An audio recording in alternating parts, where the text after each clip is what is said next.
Well, hello. Been a couple of weeks since we got together. Few changes around here related to the PC. Like you'll notice I'm using a headset today instead of the overhead mic, which you normally wouldn't be able to see. I swapped out computers, and the computer I'm using now doesn't have 20 series NVIDIA card in it, and I'm not willing to use the overhead mic without the noise cancellation stuff in it.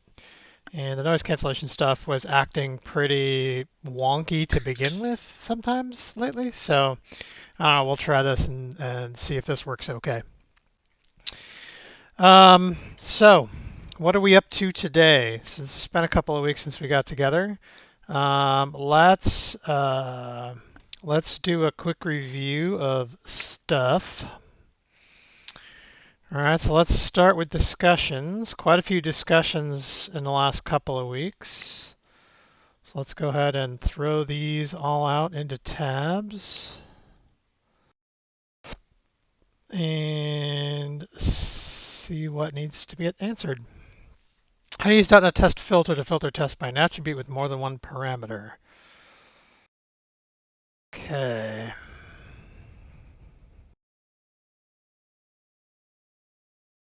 Um, yeah, I don't, are you,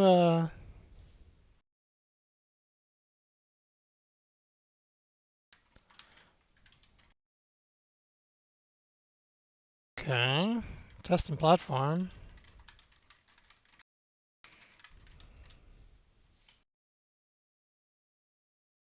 Yeah. Okay. One down. Outputting results from assembly runner into an XML file. Okay. Yeah. So,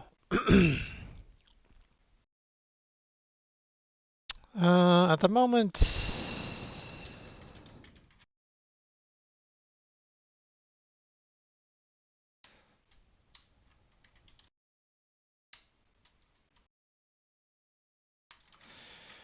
assembly runner. Could do this with the full XUnit front controller.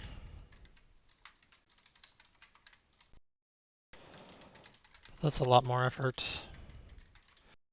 And we'll be reworking the assembly runner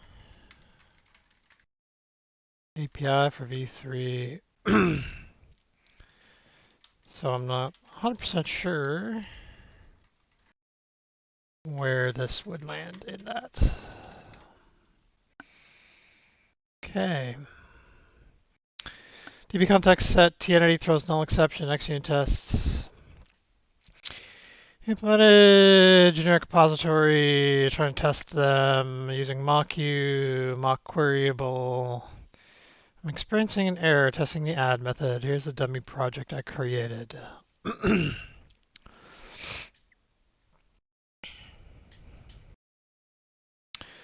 work class, test class, throws a null reference.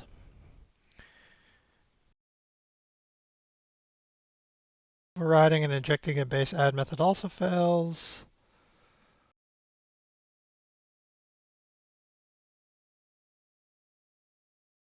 Unit of work is the repository. Test passes when I override implementation of add in unit of work and set the actual DB set in the case of students or things. Honestly, I don't know much of anything about Entity Framework.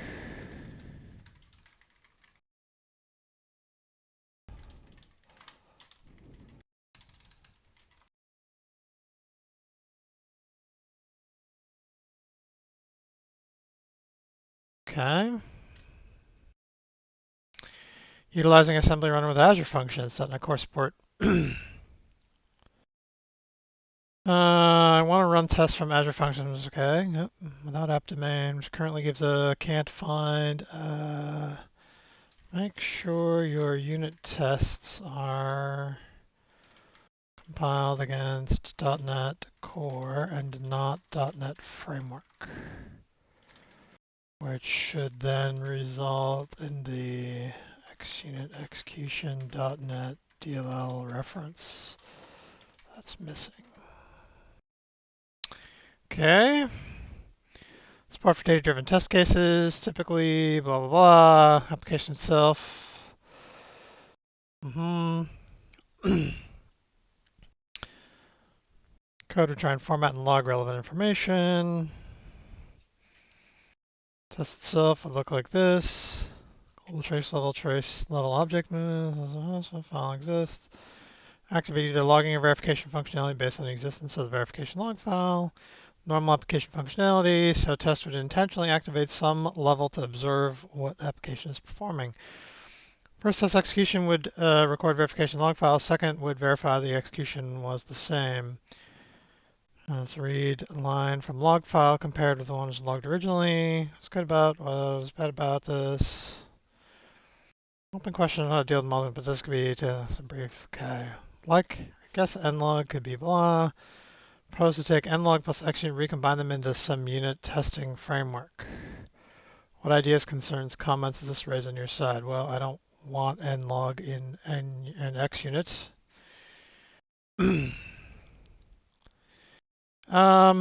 Yeah, this is going to take a longer answer than I think I want to do right now, so I'll go ahead and come back to that later.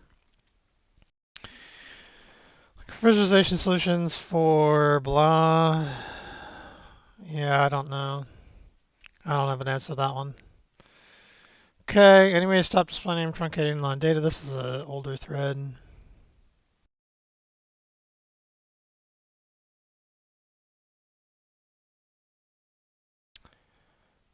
But the overriding message is not saving v2.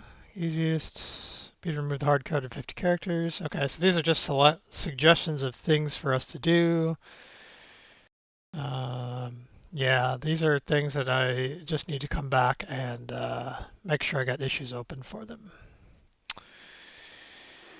Creating this as an assembly runner, execute the test from console application. Yeah. See test project DLL. When I run it, cannot find xunit execution.net.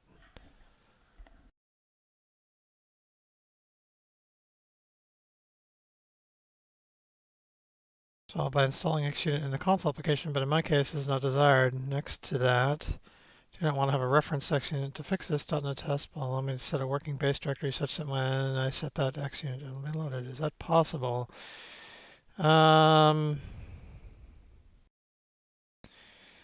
The base folder would be the one that has xunit test project DLL in it by default.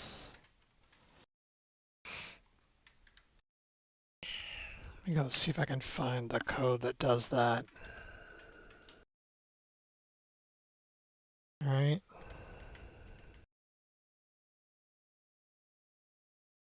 I'm pretty sure it's in here. Take a quick look. All right. Or is it just done by the front controller? I think that would be the interesting question.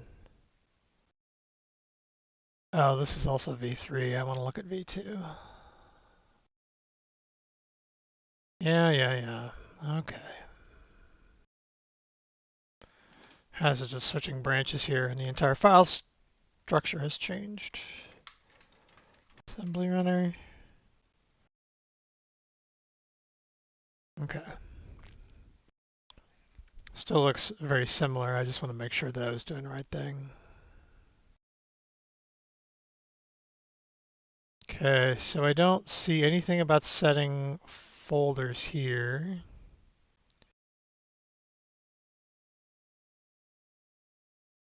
So it might be... Wait, why? Why are we still here? I'm an idiot.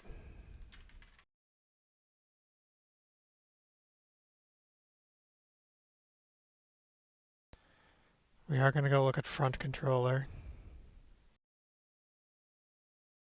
since it might be there.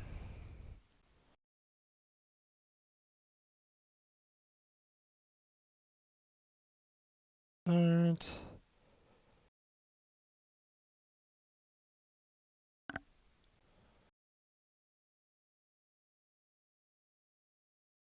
Nothing there.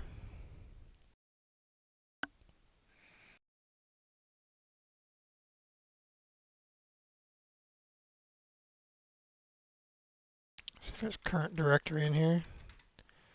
No. Okay. So there's nothing.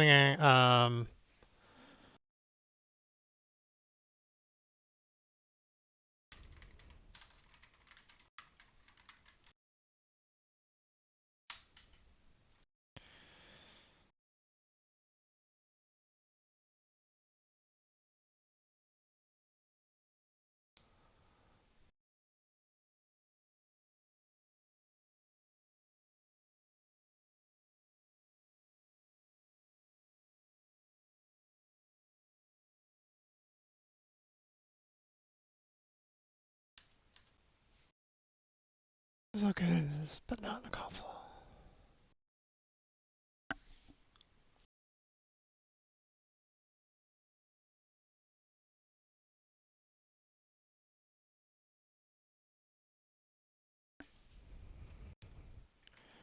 Should be, let's see, should be the one you could always use.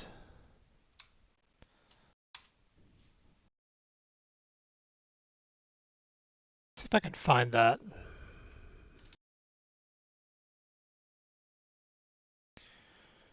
I know that exists. That is where is that?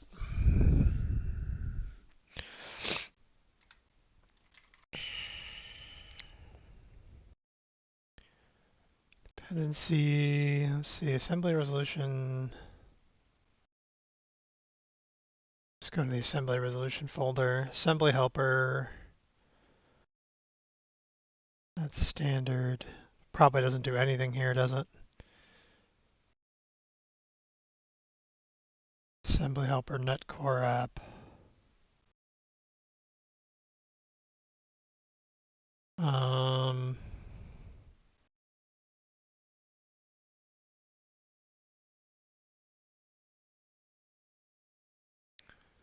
Assembly helper desktop. Yeah.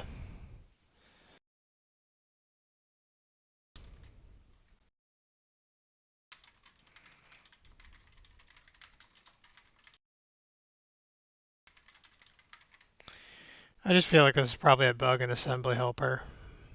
Assembly runner, sorry. Alright, well. Alright, good enough for now. Issues, looks like we only got one issue. Inject logger. Befriend with my... yeah, so this is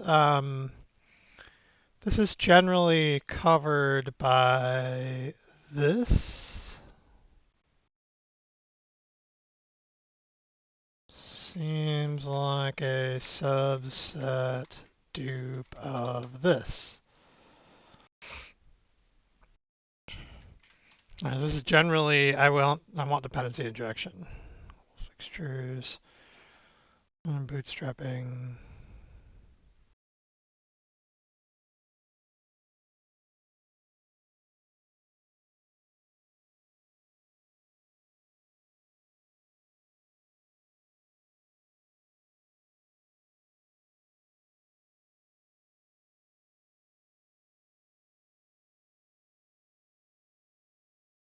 .NET Core do not prefer HCA dependency on it.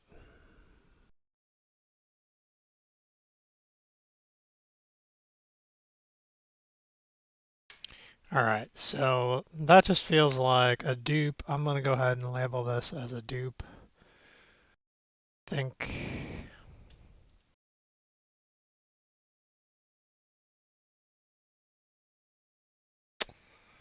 Okay. That's it for issues. PRs. Let's see. Fixed console color concurrency handling. Unit tests for float equality with tolerance. Didn't we merge this at some point? I feel like we merged this at some point.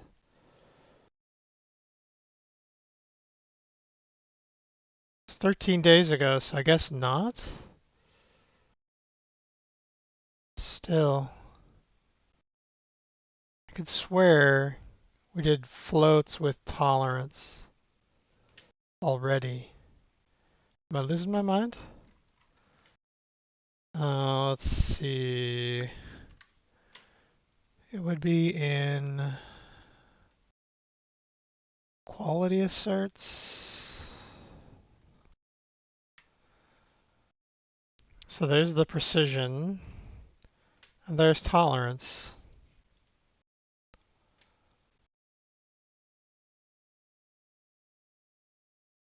Also, a little curious to know why I have no code lens here.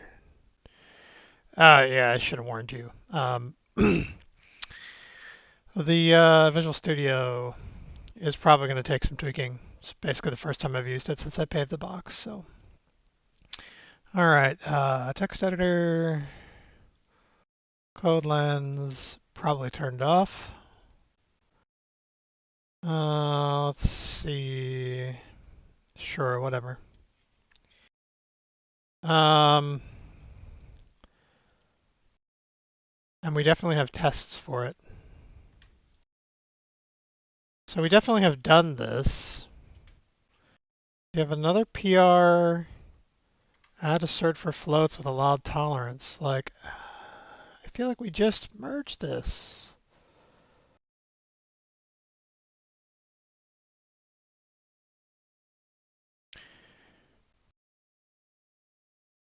Float is nan, float is negative infinity. Float double is, oh, these are for floats and not for doubles. C. Yeah, I think there was a general, like, issue also raised with floats versus doubles.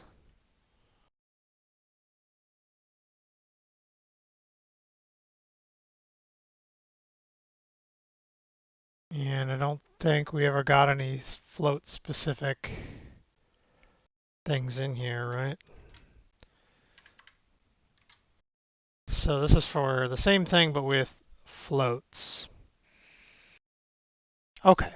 All right. I'm caught up. I'm good. What is the... Oh, conflicts that have to be resolved. Sure. That's to be expected. Probably needs to be rebased against main. All right. Let's go do that. That was the only one here. Oh, there's this backport fix console color concurrency handling 10 days ago. Assert collection fix 18 days ago. I feel like this is one I looked at and decided that this was the attempt to fix all of my single uses of assert collection. Yeah, okay. So I'm definitely going to come back and do that one later. I'll do that one off stream. But this one, this one I'm all right with doing this now. So let me, let's start that. We will grab, yeah, we will grab this. This is 45. So we'll go to cert. Make sure we have latest here.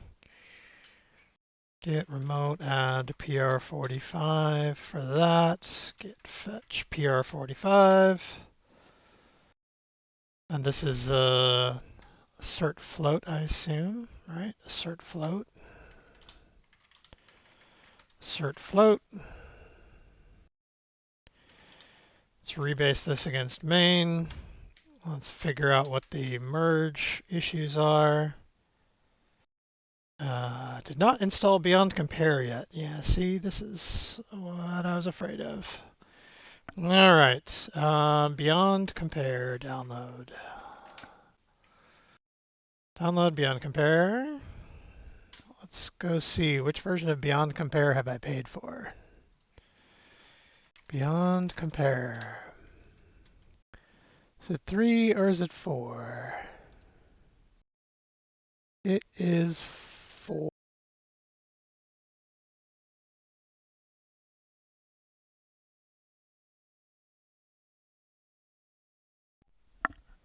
That was weird. The headset just turned itself off. Don't know why that would be. I wonder if I need to have something playing in the background for it. Let me do this. Let me cue up a bunch of music. Let me make it quiet to start with so that it won't complain. Make sure that's not coming into the stream so I don't get blocked. Make sure that I'm using that as my default device. I am. Okay. Good. All right, let's go get download. Download is version 4. Can confirm, I hear no music. Thank you, Pac-Man Jr. Weird that the headset would turn itself off. But I guess if it like literally heard nothing for, what was that, 20 minutes? It's like trying to save the battery, I guess? Who knows? Okay, let's get you installed, Beyond Compare. Welcome to Setup Wizard. Yeah, all users. It's fine. No, yes, no. Okay, we're gonna launch you.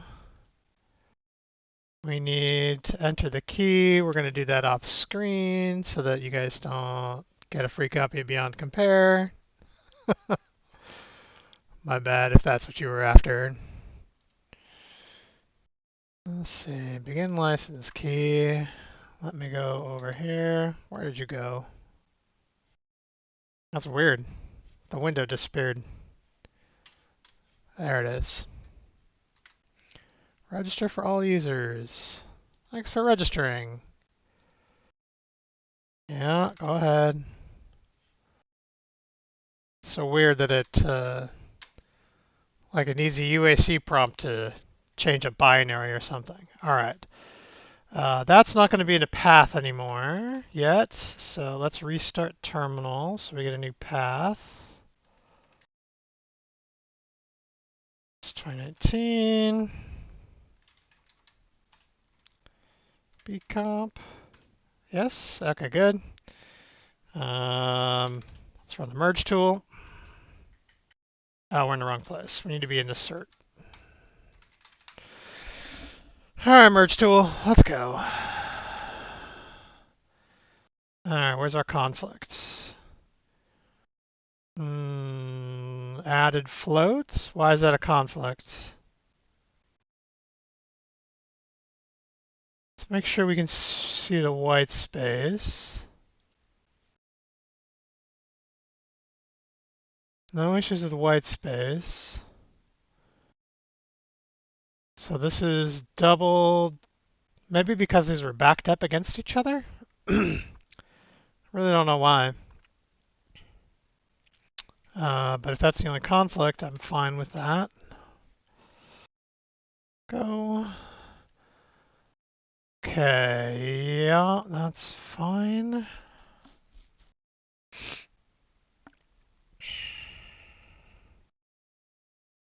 Okay, let's open you up in SMerge over here.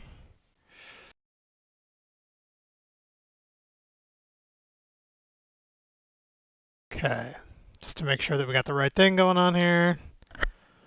Tolerance given by tolerance, positive or negative. And this is using a G9 format, which I assume is correct. All right, so we'll push this up.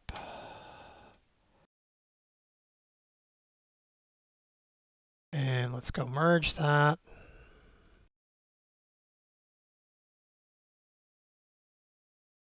Thanks. Now we can head back over here. Actually, let's go clean up after ourselves. Go ahead and pull main. Remote, remove, PR. Were you 45? Yeah, PR 45. Oh, when I killed my Sublime merge, that was dumb, but whatever. Let's go to main here. Make sure we have latest, which I should. Let's see. Okay. Let's go into XUnit v3 assert. Actually, we need to pull his remote first.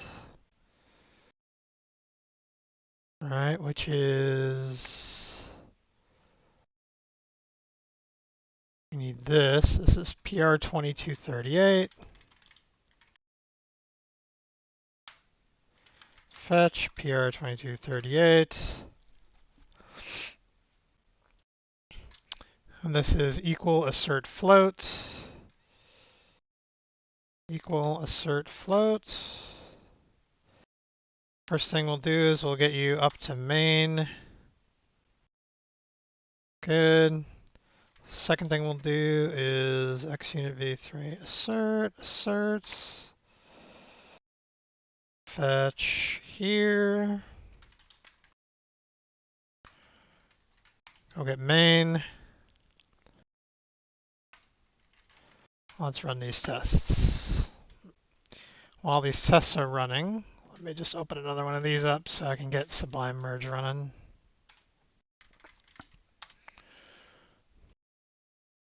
Since I quit it before when I didn't really want to.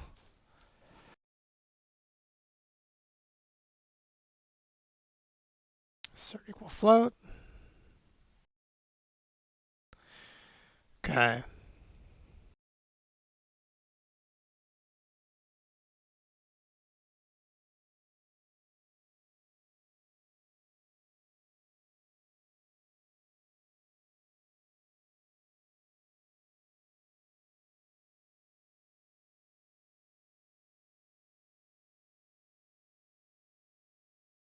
Yeah, these all look okay.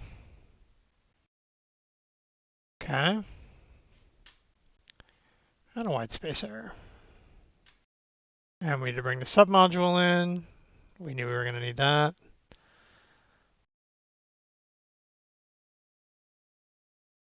Chug, chug, chug. Let's go ahead and commit that while we're here. Oh.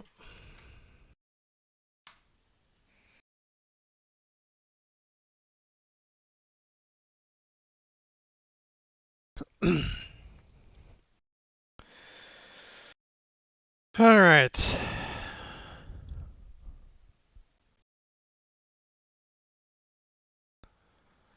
Once the core tests pass, I consider myself convinced. Very good. Let's go ahead and push that up.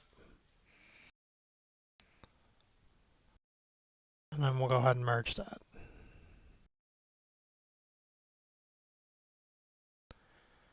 Yeah, I don't need to run all these tests. Yeah, we don't need that. Thanks.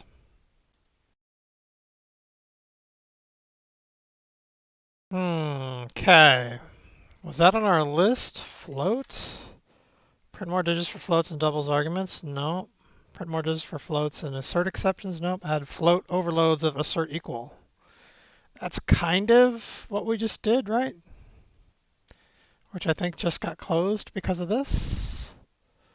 Yep. Yeah. Deprecate the precision-based version. Should allow me to add a float-based assertion as well, since our reliance on math round will disappear. I don't think I've ever done the precision deprecation. That's a good point. So 1984 is done now, so you get a checkbox. Excellent. And once this is done, we will, and it's done, we'll go do that deprecation. Okay, we confused Visual Studio significantly. Yeah, I don't know what you were doing there, Visual Studio, but thanks for the consideration. Get Paul. Okay.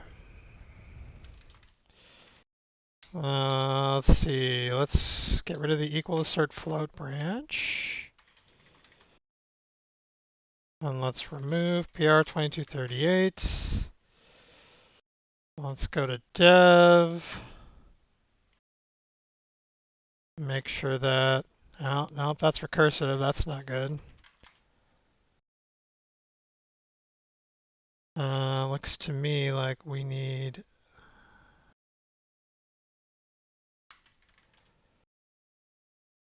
let's see. Let's just go to main. No reason it shouldn't just be on main, but I'm kind of curious to see where the deviation is right now.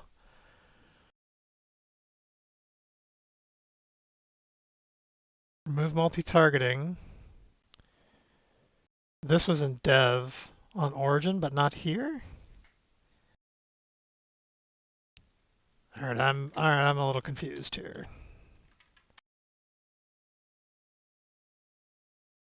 I think this needs to be rebased on top of main is the problem.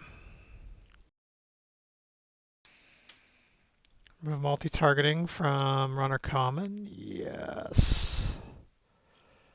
Right. That needs to be part of, that should actually be part of main. And there we go. That should have been a fast forward. Very good.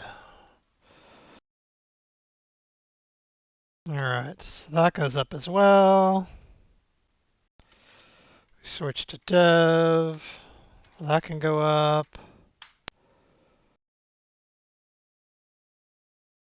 And then all four of you are sitting there, and V3 now just needs to get rebased on top of dev.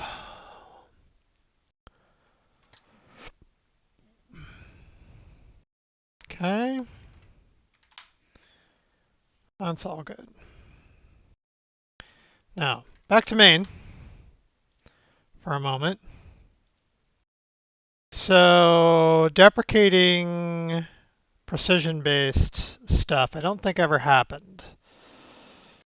Right? I was just about to go look into that when I realized Visual Studio had a moment of unclarity.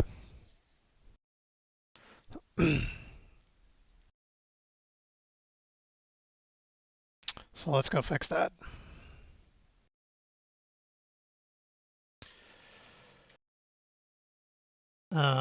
Or actually, I can't really fix it here, can I? I have to fix it over there. Double.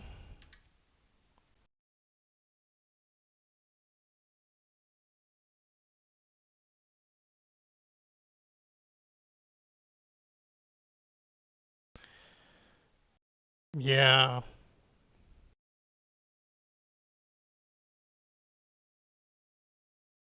Precision and precision with midpoint rounding.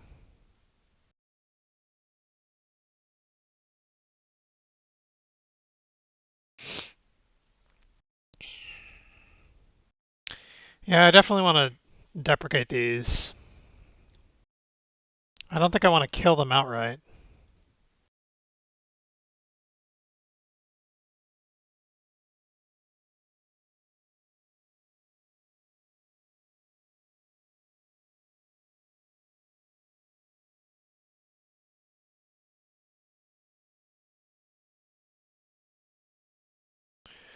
All right.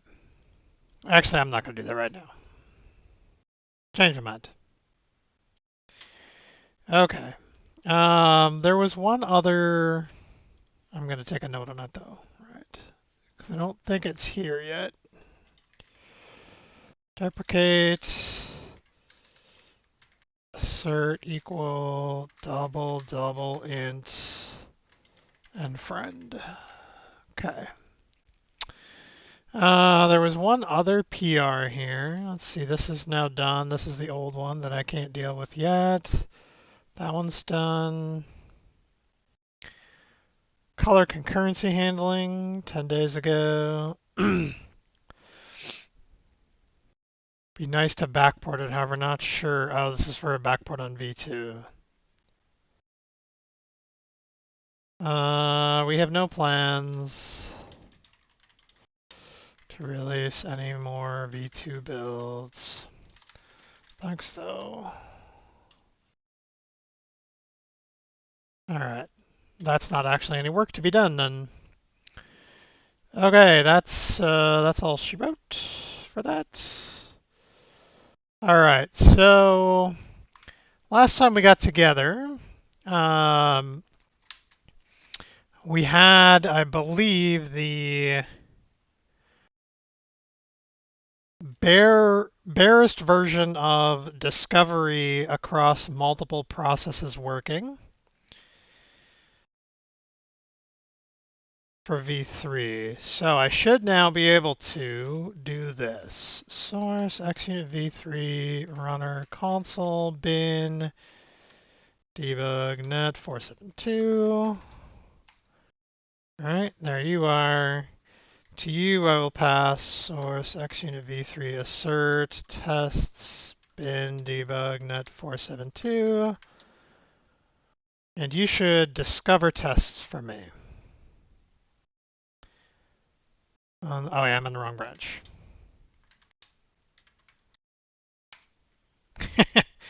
Yeah, that's definitely not going to work from main. Oh.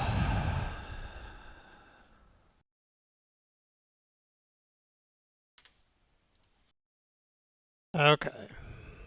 Let's try this again.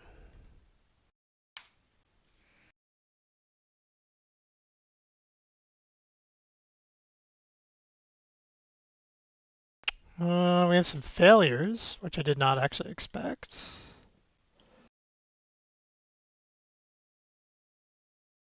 Got a lot of text here. Holy shnikes. We have run through our buffer.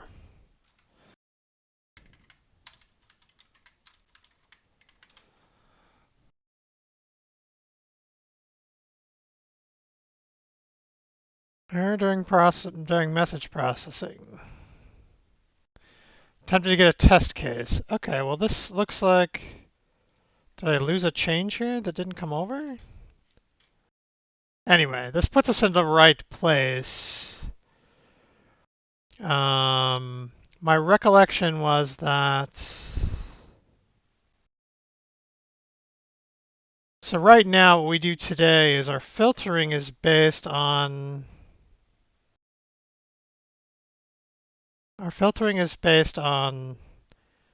being able to have access to test cases.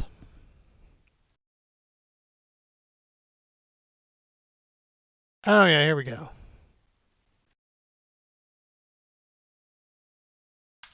I think I put it back for some reason. This is our logger discovery sync is the one that's just going to print them out. All right, console write line. And then all of this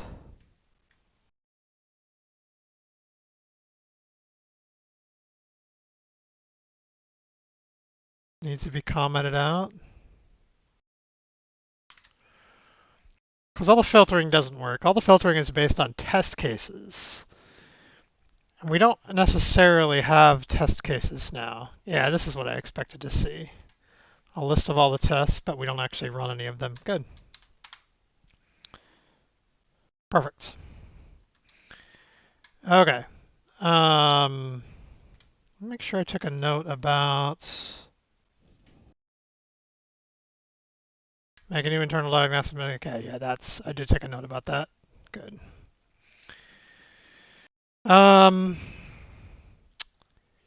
Yeah, so in order to fix this, we need to filter based on not on test case, but on everything else. And in fact, this probably says that test case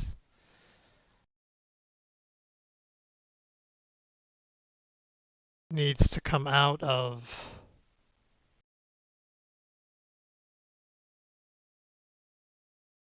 the discovery. Let's see. So we're looking at test case discovered. Right. This is the thing that needs to come out. This cannot cross process boundaries, so runners between long-term requests should instead request for serialization during discover and later pass it to this. So this is the problem, is we're going cross-process. Right, so you see the JSON ignore here, this doesn't come through across the process. So our filtering right now is based on test cases. And in fact, this whole thing of test cases is really broken. So what's broken here is this discovery sync, for starters, is stashing test cases. And what we needed to stash instead is test case discovered and not test case.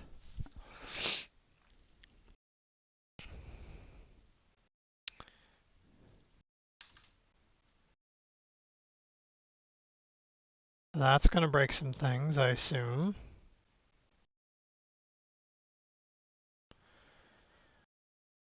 Yeah. So this breaks XUnit test case because he's using XUnit 1, using those test cases as the run. Actually,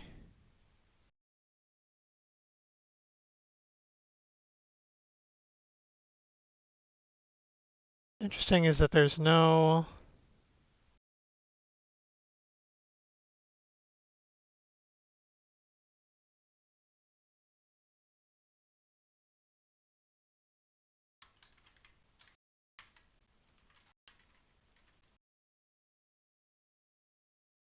test cases. Select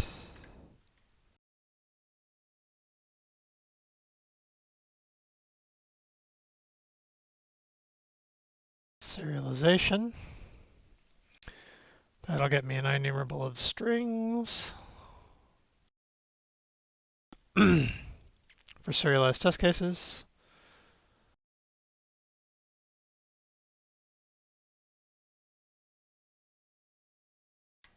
Or not null.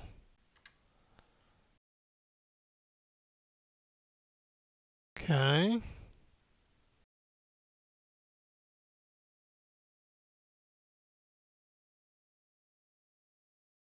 Kind of want, yeah, I guess test cases is an okay name for that thing still.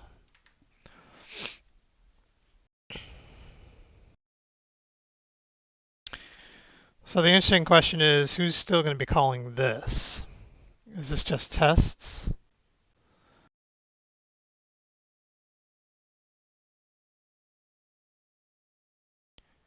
Oh, I see. The serialized one deserializes and turns them back into serialized test cases.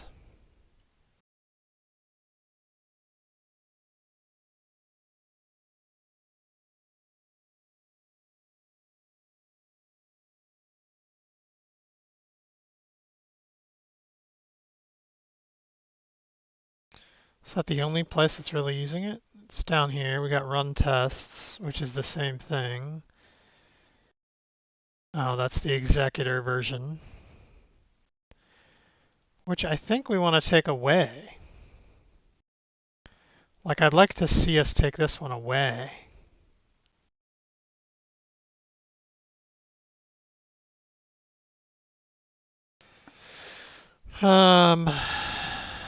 I don't think I have a note about that. Run tests. No, I don't.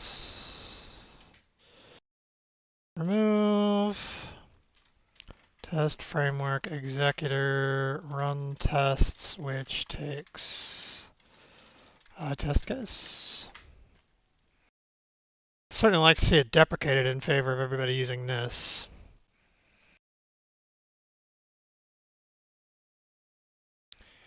Okay. Who else was broken?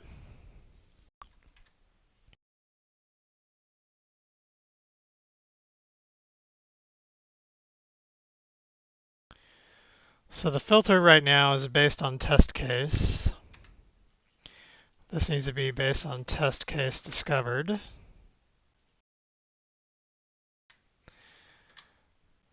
That'll fix that. We just have to go fix all the other stuff. And then what else?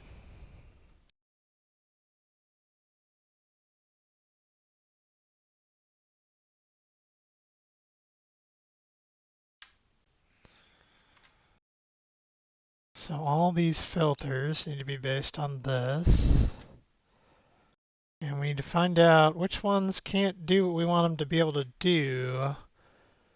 And therefore we need to update test case discovered to make sure that we have the information we need. So this is namespaces. So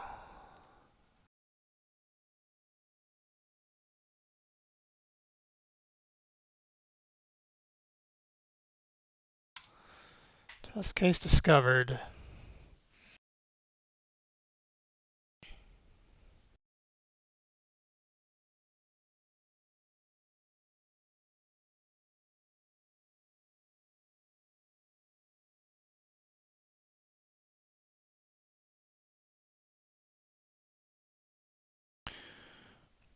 So if we were to put in things like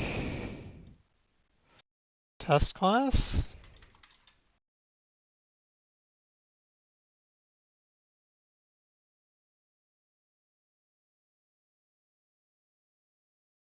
test method,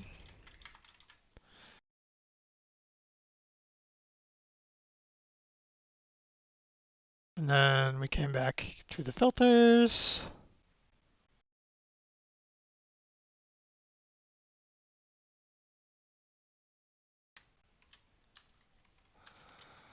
Test method starts with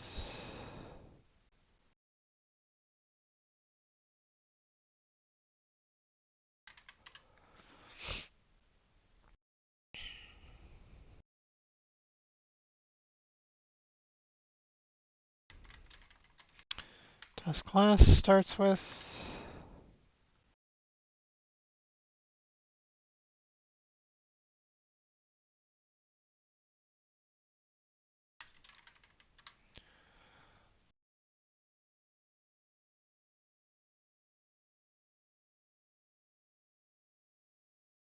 excluded classes, hash set of strings.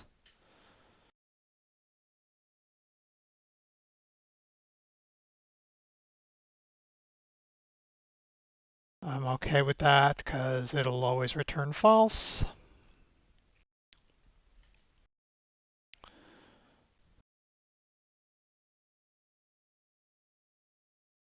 Or we could say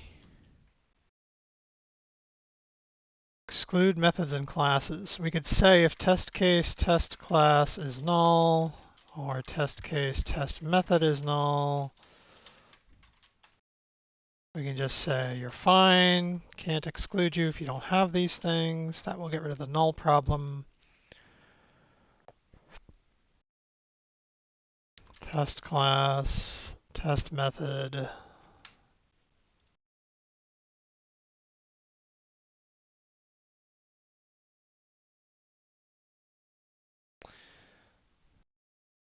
Could also filter excluded namespaces needs to use test class as well, rather than test method.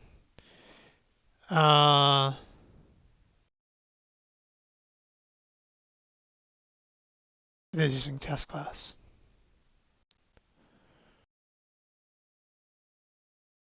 Oh. Yes, you are correct. I was looking at the wrong thing. Thank you. I did typo that. Thank you.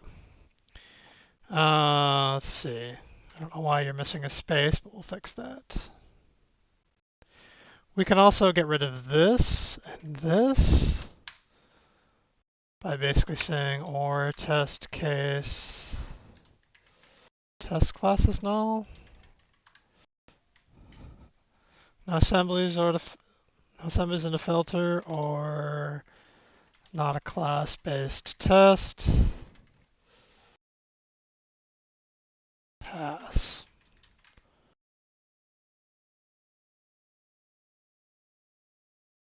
We'll do that. And we'll do this. I like this. It's a little bit better than using the question mark operator here, I think. Okay.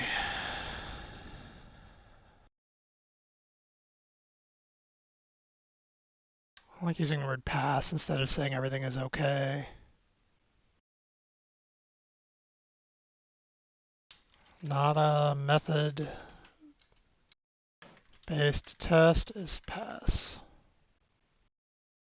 That should be the word test, not the word tests. Okay.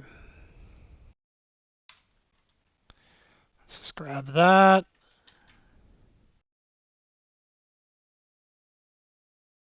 So your test class name, so your test class, your test method, and your test class.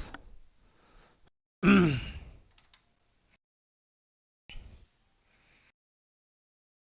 that's it for here.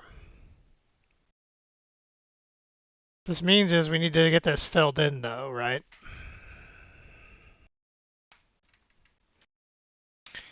Gets the fully qualified, Gets the namespace qualified. No, maybe not. I wonder if I should take this opportunity to put namespace in here. Like I've historically had them melted together. But it would be nice to pull them apart.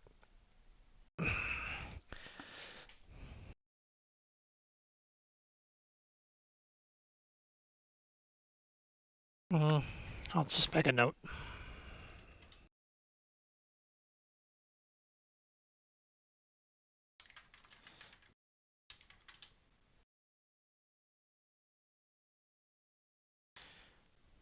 That's the namespace qualified class name of the class where the test is defined.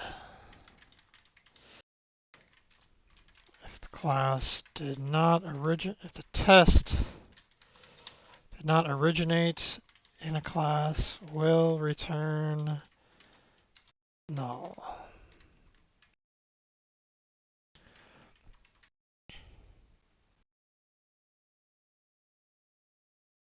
And we can put not null if not null for test method.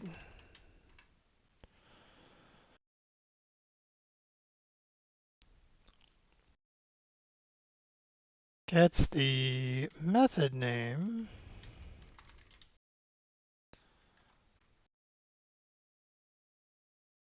Method name where the test is defined in the test class.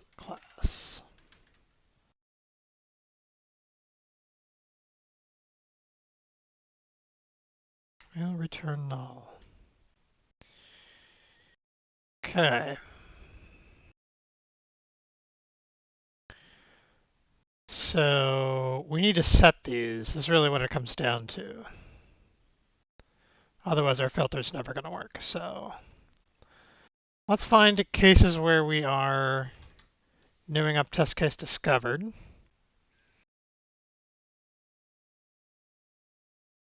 We've got tests, we've got our discoverer, we've got tests, we've got XUnit 1, we've got XUnit 2. That's about what I expected.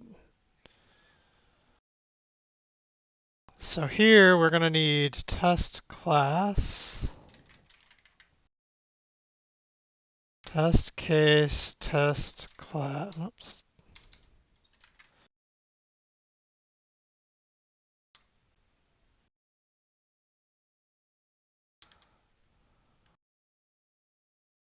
Name, I think. I don't know how many times I needed. That could be null, that could be null. If that's not null, then that won't be null.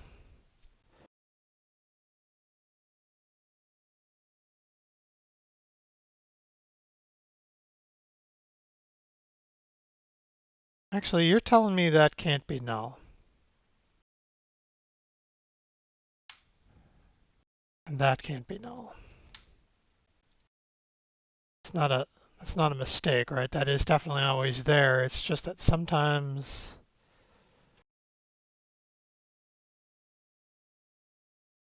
that's weird.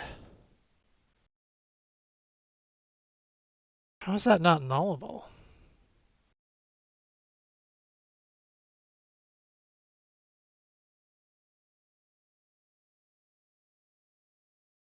Oh, I'm very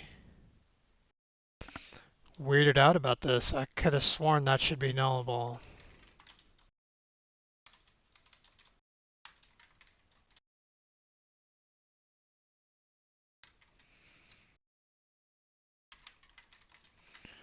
Okay.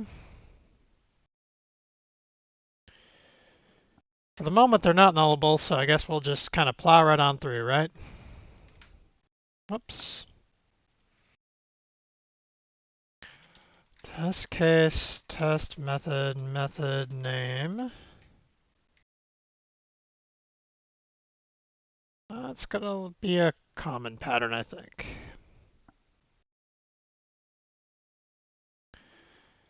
Okay, so that was V3. Let's go do V1.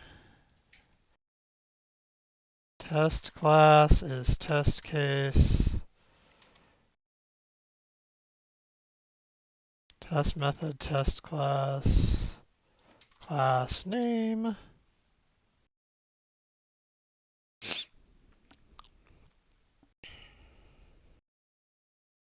We already have a test. We already have test class.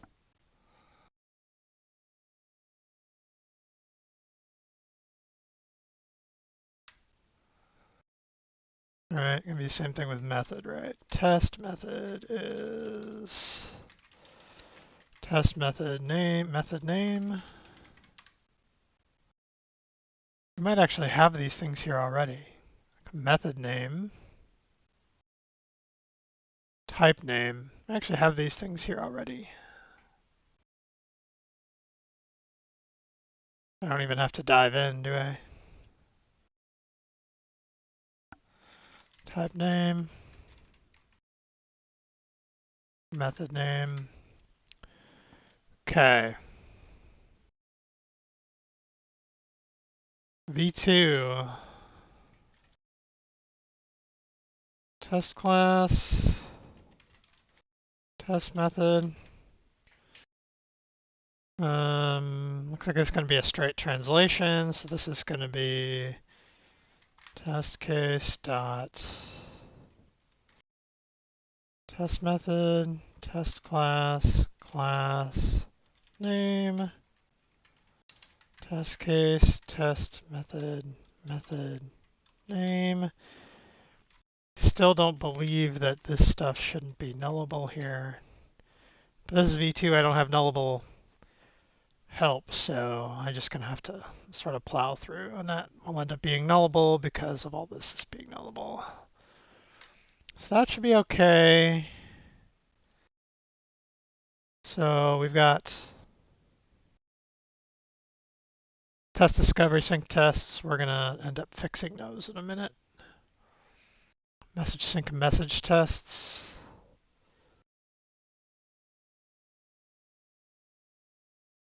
Validate serialization.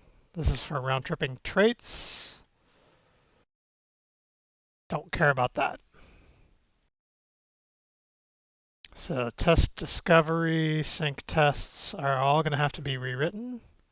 Oh, one of them. Okay. Let's see. What next? Constructor. Thank you for your help.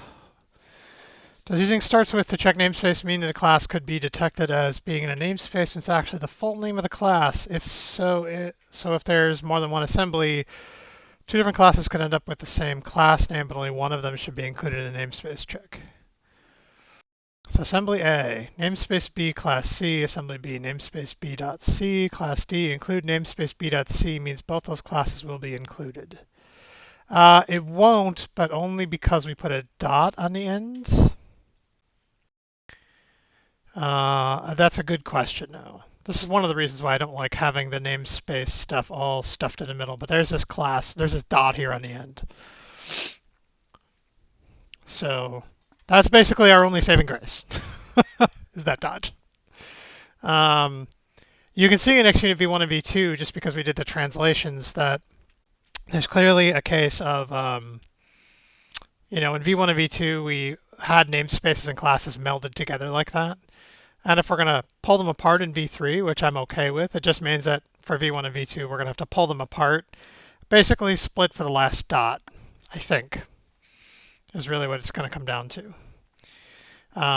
You still have a starts with kind of a case here because, or something like it, just because, like in the case of subname spaces, you have names of b.c and I want everything in b. I assume that when people say that they want everything in b.c and b.d and b.e and b.f namespace, subname spaces as well, although that's not necessarily, I don't know. All right, so let's finish our filters. I think we finished our filters. I see no red lights in the bar, so what's broken?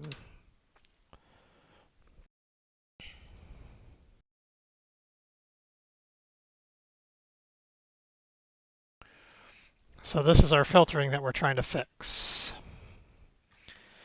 Test cases where we filter. I don't know why that has a T on it.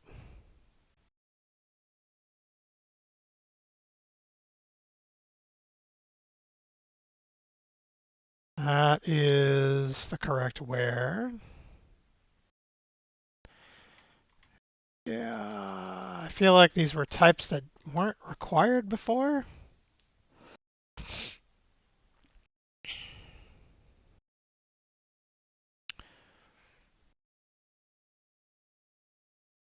Engine discovery sync, so our filters can be based on test case discovered now.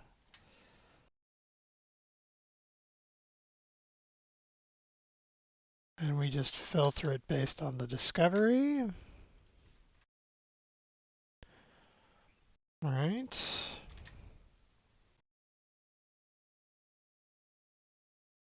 No, go all the way up here.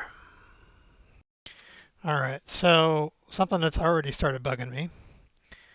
Tabs and windows. Or is it output? It might be output, or it might be build. I want to stop showing me the error list.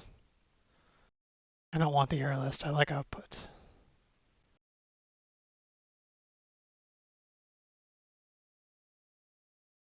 Might be build.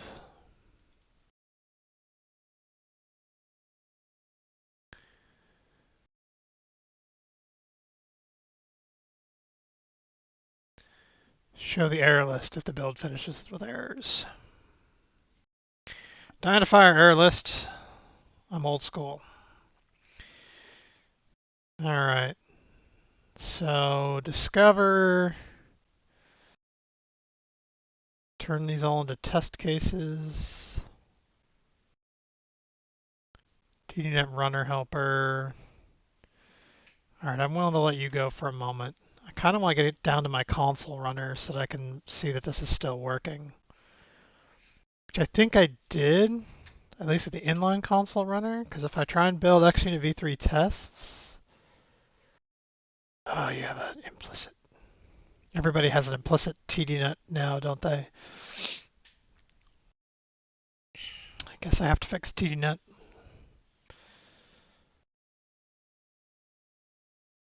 All right, let's do test case discovered.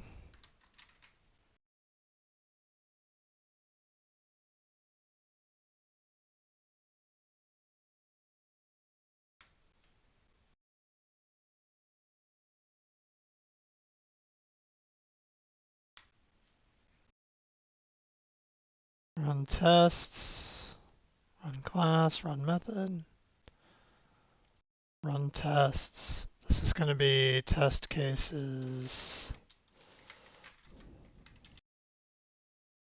serialization, where not null.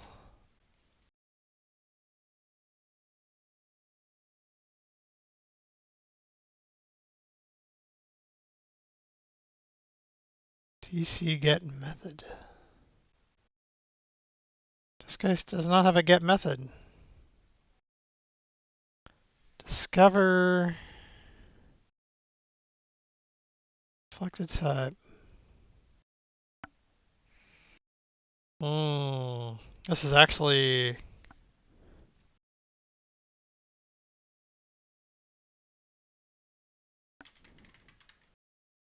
just broken.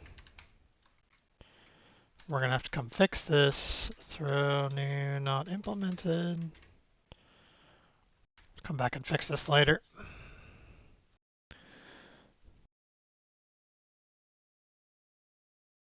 Yeah, you too.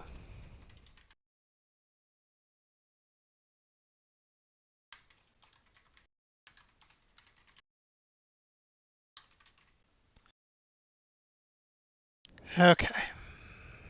Let's go back and make sure that we built assert tests. Okay, we did. Let's go grab class name, Boolean assert tests. Let's make sure that filter still works.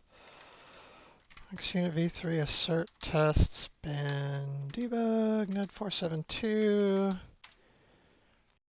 It's everybody, right? 794. Sequence contains no elements. That's weird.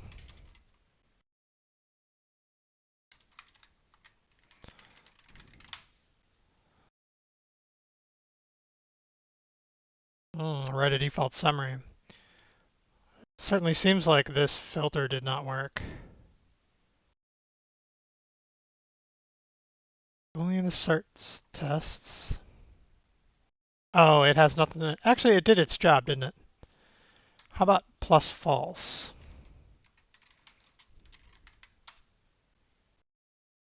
Okay, so there's 4 tests. So that worked. This is problematic. Default runner reporter message handler. Default runner reporter message handler. When you're supposed to be writing your summary, actually, you should give me a line number, right? 635.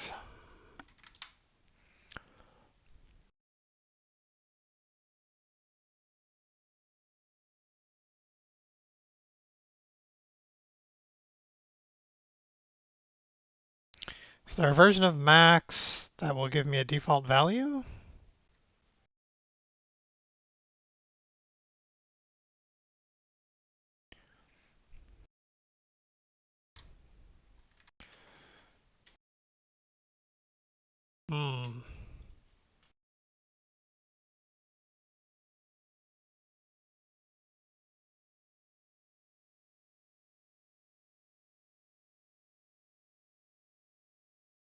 Summary total is 0.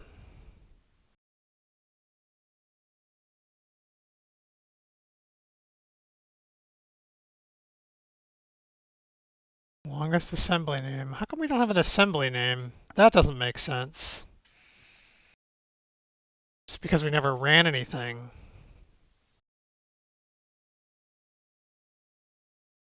Why didn't we ever run anything?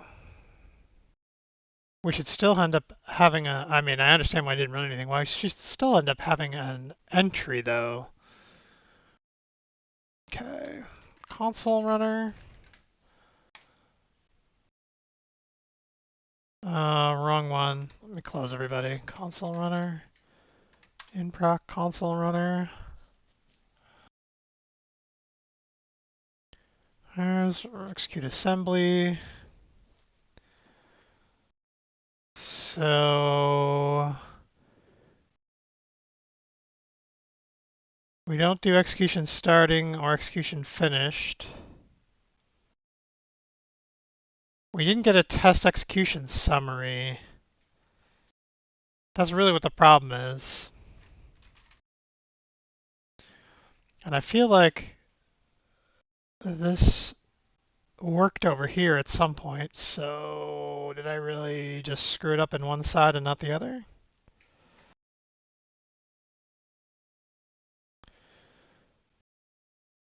Discovery finished.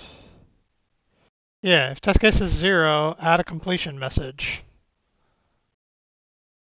How weird that we never did that.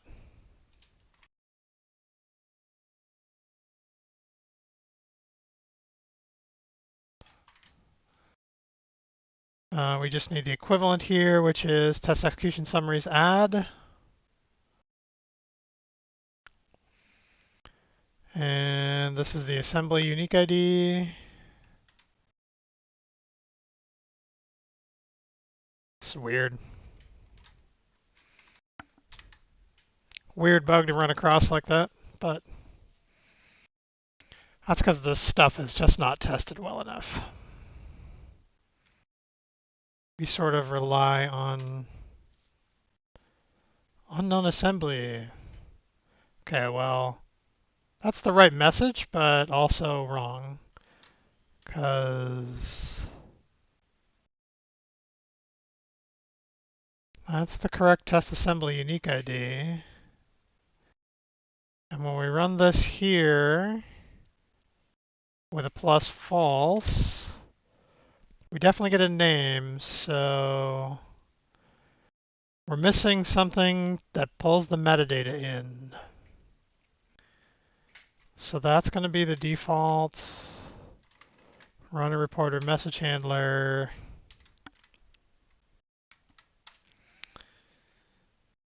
The display names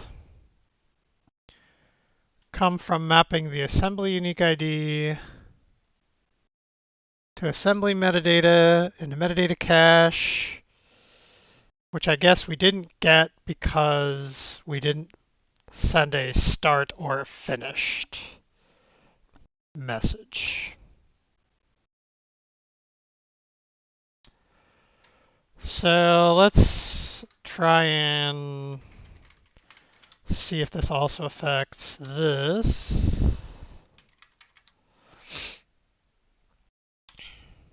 You should be able to run source. Let me do a .NET build here real quick.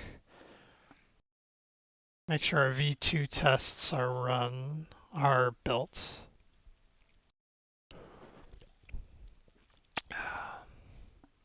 Snow continues to fall in Seattle.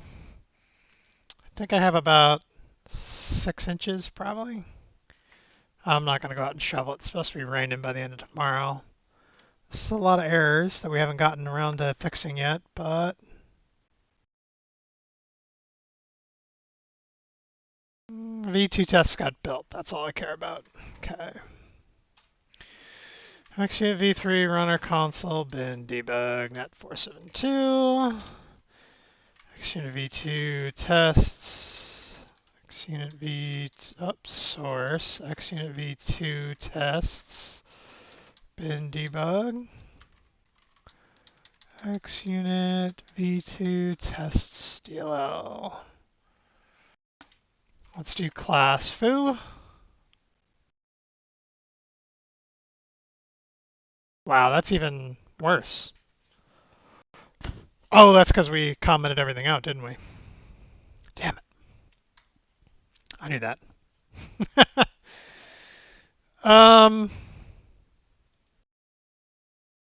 Yeah, because we commented all this out. It doesn't actually try and run anything. All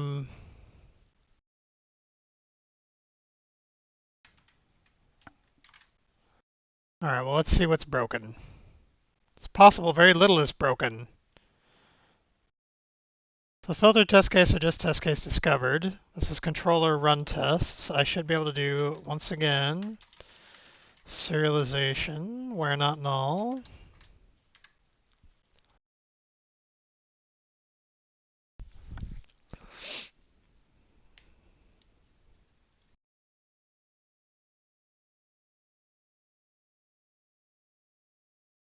Yeah, so it's got the same bug.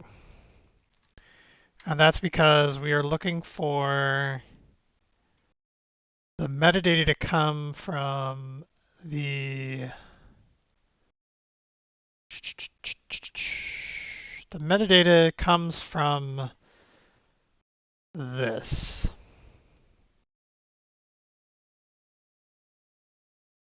Maybe not that. It's maybe from just iTestAssembly starting, which it's never going to see. What's interesting though is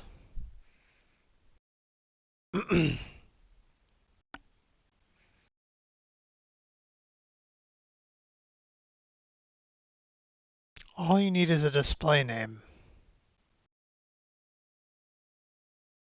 which I feel like we have here.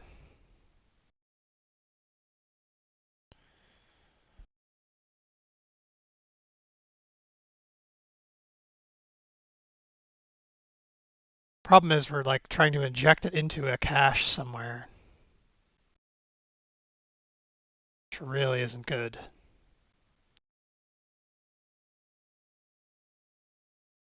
All right, this message handler here that gets this cache.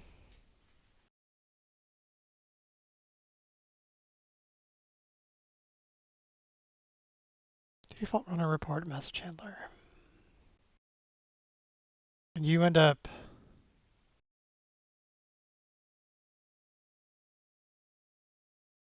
you know what? This is not an easy fix. This is just going to have to go into the list. When filtering down to 0 tests, we cannot display the assembly display name because it is derived from the metadata cache of iTestAssembly starting, which never happens when we don't run any tests. Yeah, that is not an easy fix, but it's consistent, which is good. We fixed the other bug, which is that was throwing, which it absolutely should not have been.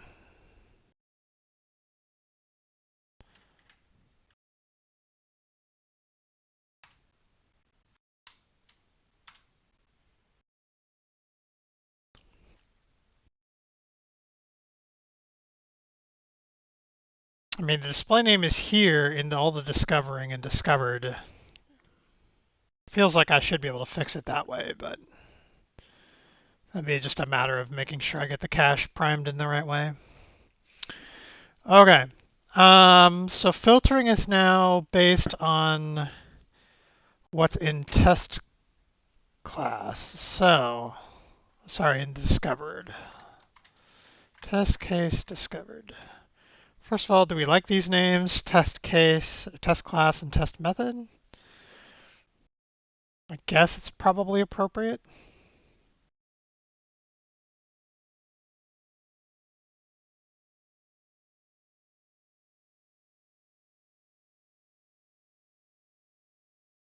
Yeah. So now who's left using test case?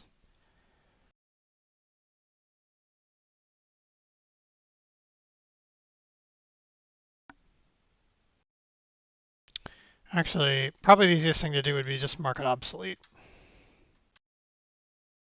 See who goes ballistic.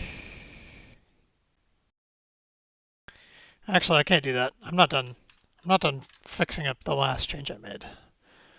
I definitely have broken tests still. One thing at a time.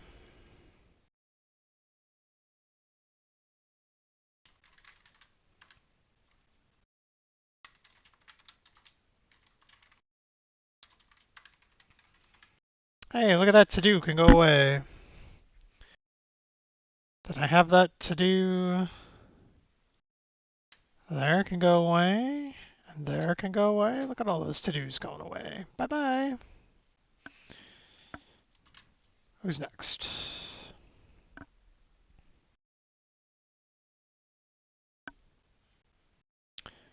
Tests, tests, tests, tests, tests, tests. Okay. And we can't forget that we broke TDNets. Even though it doesn't actually work, we did still break it. Okay. Go by display name. problem is you don't have a display name, right? Or do you? You do. It just looks like that.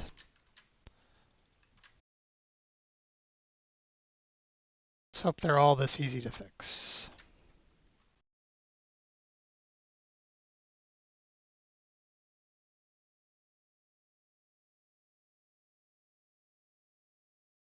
So this should be test class.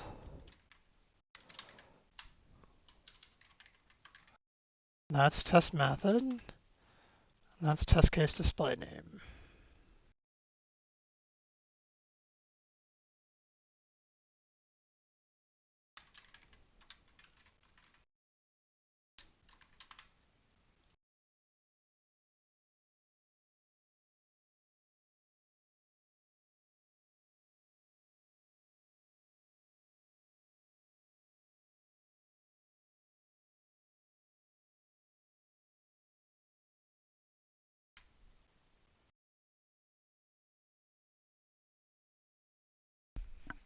Source information.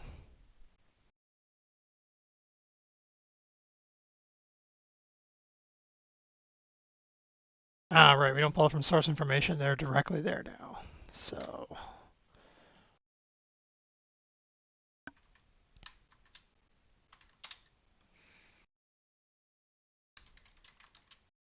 source file path, source file path.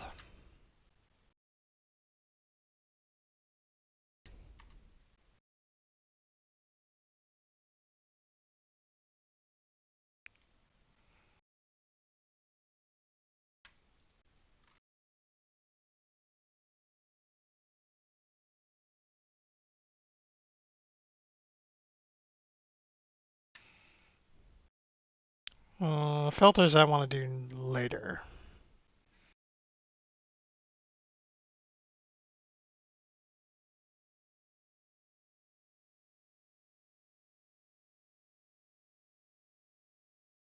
What? No accessible extension method returns accepting a first argument of I read-only list of iTest that can be found. Oh, no what?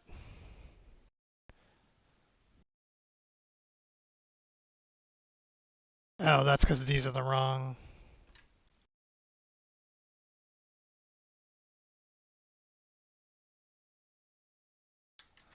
These be the wrong type.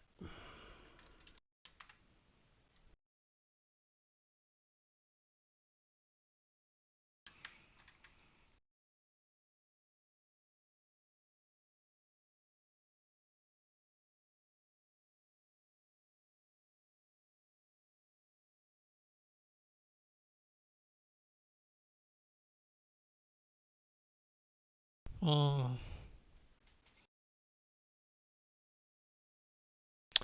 That's not going to compile. Need to figure out what the mocking situation looks like for this now. Probably need a mock test case discovered. Probably have one already. Might need one with takes a T.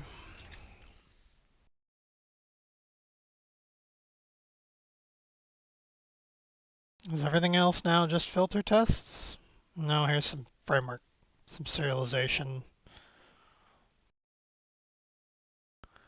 All right, well, let's go look at how better the filter is going to be.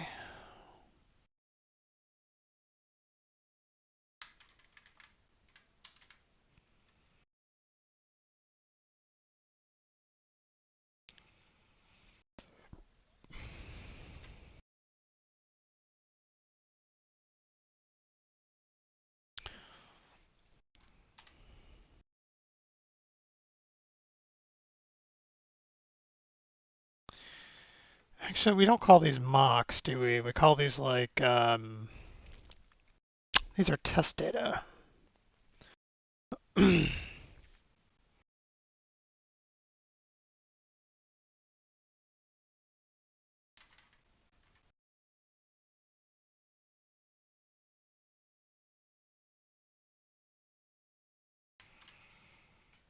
that's what we need is this. Which takes a T and a method.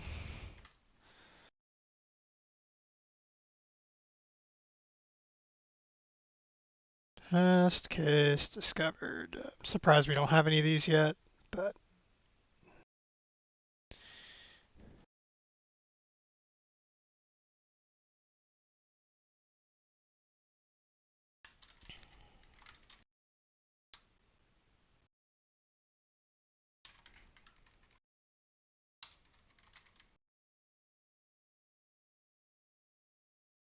what it really means is I need the legit one that looks like this.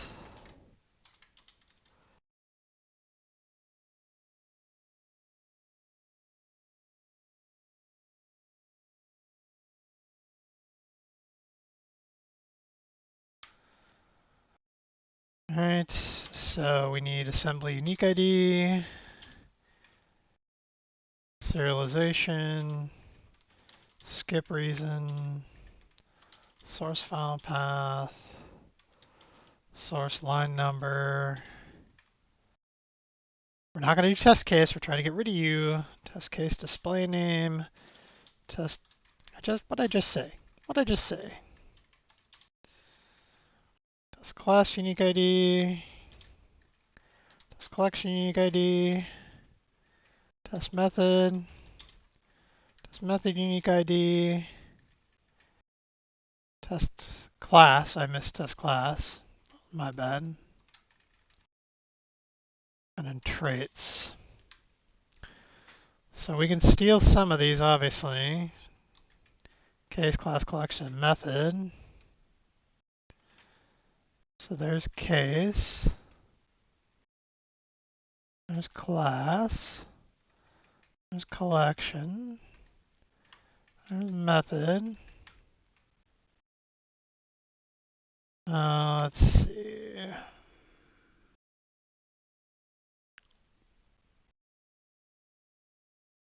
Test case starting. This actually looks very similar to the list of stuff we want, actually. And then for traits, we do that. So this is assembly unique ID. Skip reason. Source file path. Source file path. Apparently my brain wants to go south. Obvious given the weather. Test case display name. Alright, so we're missing serialization, test class, and test method. Serialization.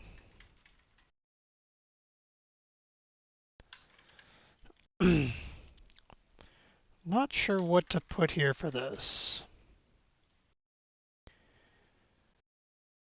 I guess we can leave it null. Test class is going to be test class. Those can just be null.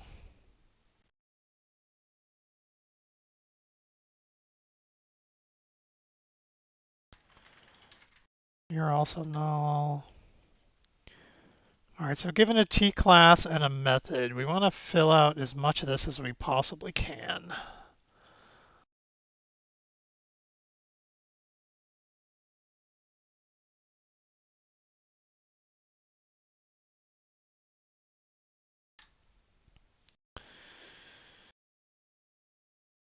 Which I think means we want to say test case discovered. At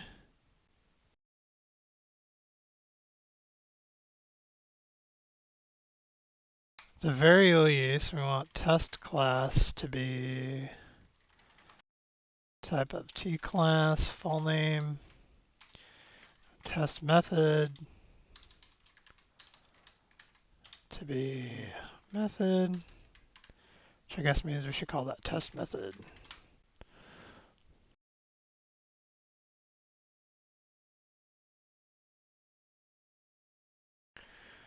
Question is, should I just have all of this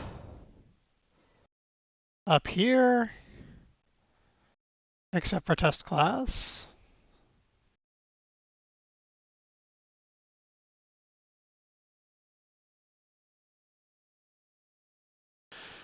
don't know.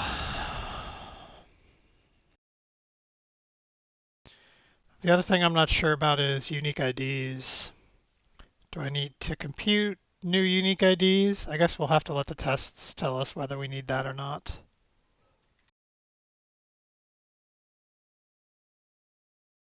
Mocks, test case, need to be that. And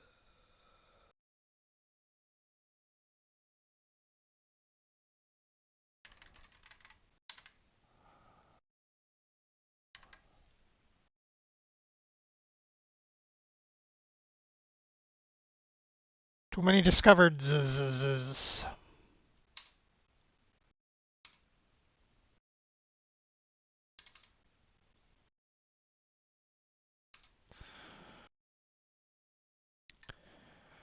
Now I feel like, see, there's display name.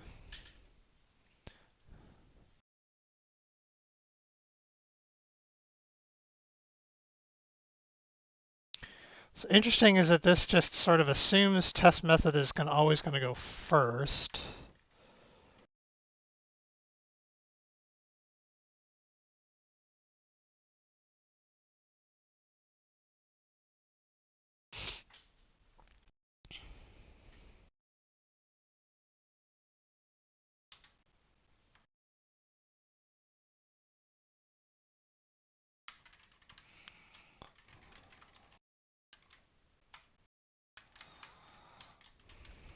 I'm not sure I'm a huge fan of this.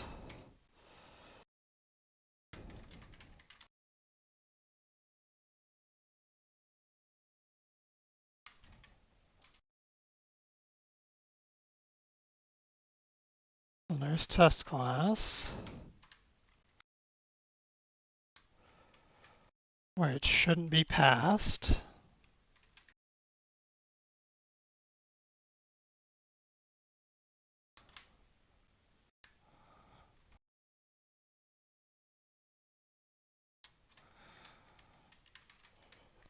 And then traits.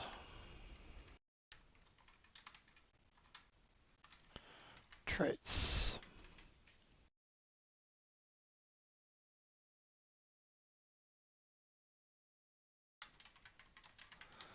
It's actually test case display name. Okay. By the way, I feel like the TDNet runner test that I commented out here,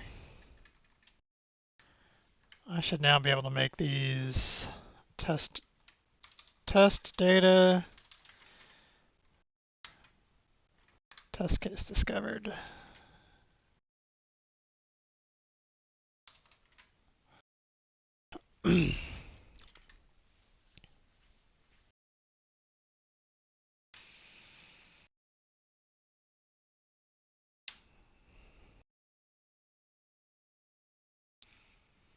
See, test framework discover tests, test cases.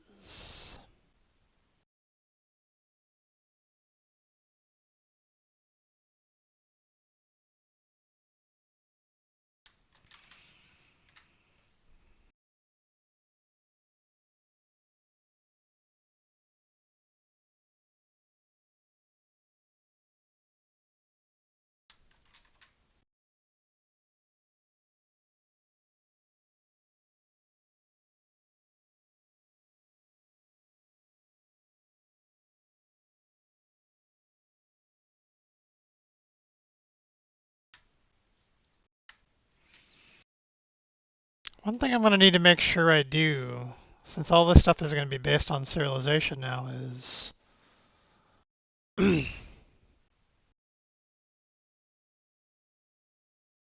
make sure that I always request serialization.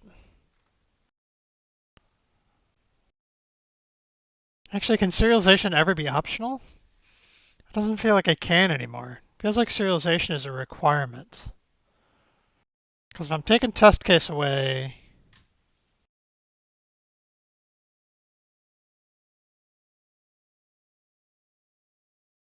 move test case from test case discovered And then serialization can't be optional anymore. Always have to serialize.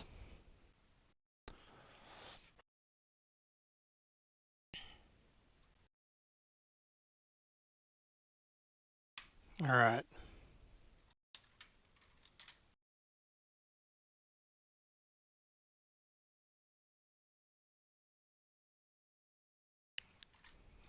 Test case unique ID.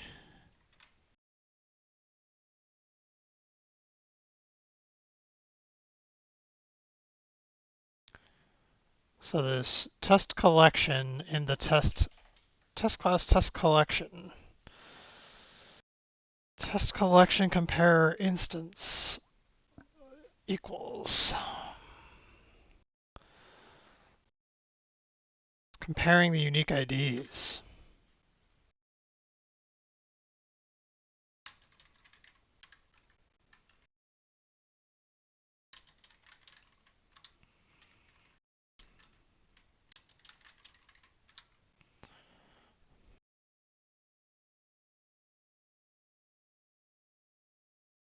Okay.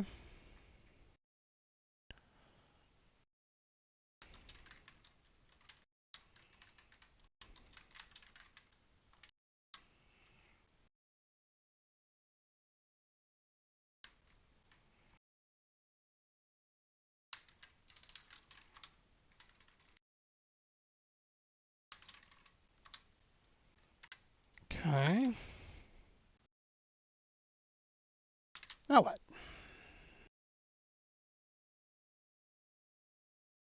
I'm reluctant to believe that this is all that needs to be done.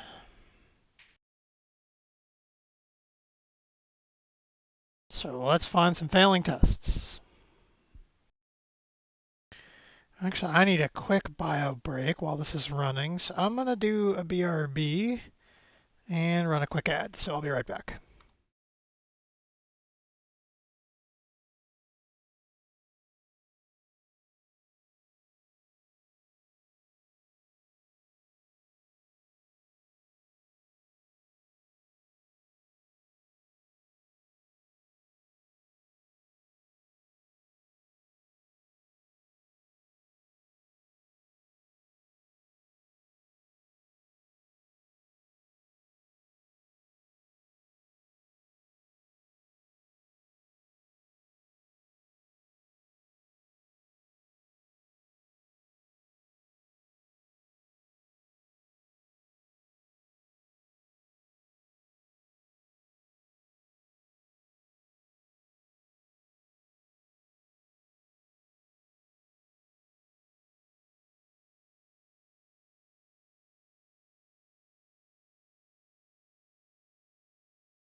Okay, I'm back. Wow. All right, yes, I expected things to fail. A3 core. B3 core.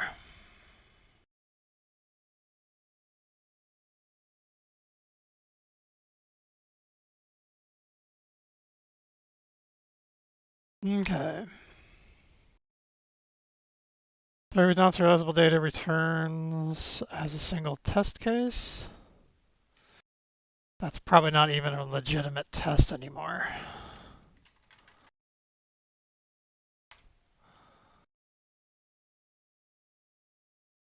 Or these are testing at the wrong level.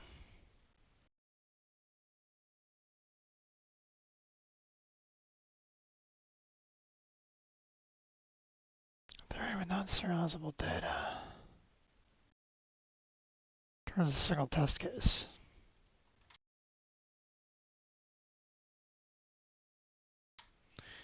Actually, this is okay as a test.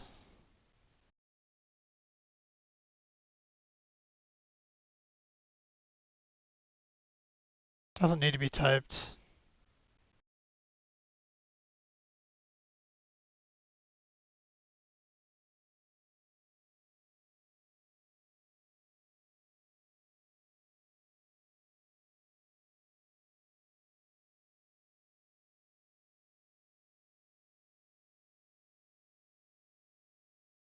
You can just do a null check here, that'll be good enough.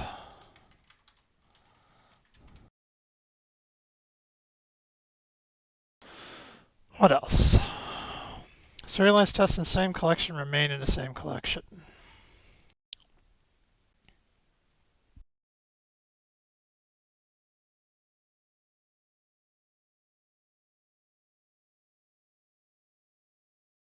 Just remember discover.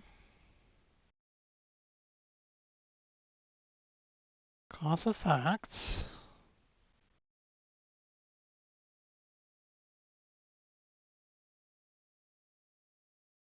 Okay, which line is failing? Test case discovered is not marked as serializable. Oh, it's actually trying to serialize the test case itself. Hmm.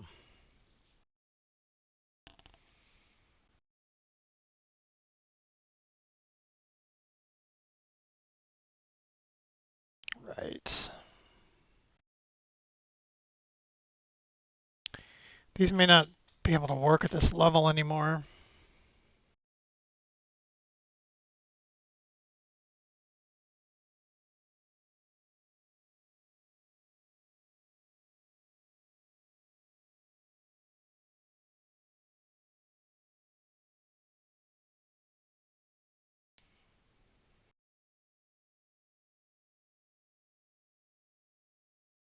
Hmm. I don't want to throw them all away because I may be able to move them somewhere else, but they're just not going to work as is. XUnit framework discover tests. That looks like it's just got the wrong type in it. Let's see. 231.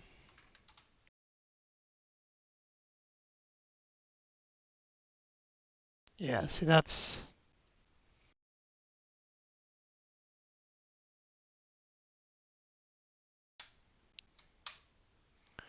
You may find that these are incorrect as it is.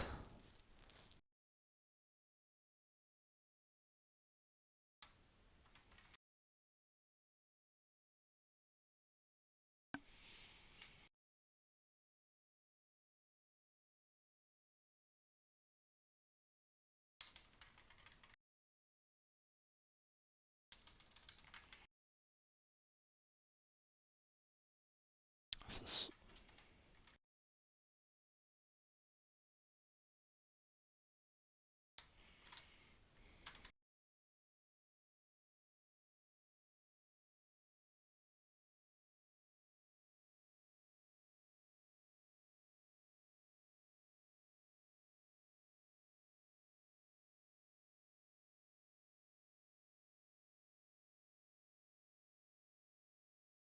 Okay. So we'll just go down the list. Filters tests, hardly a surprise. XUnit filters tests.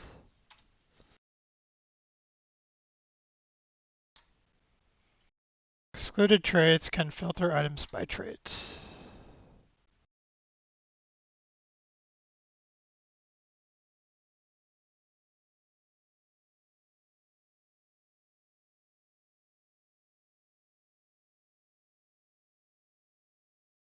Oh, so we're not reading any of the traits here.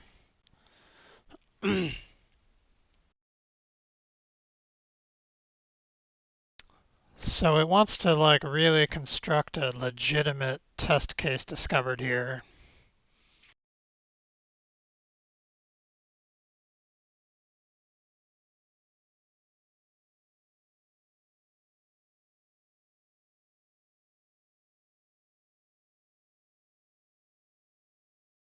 Okay.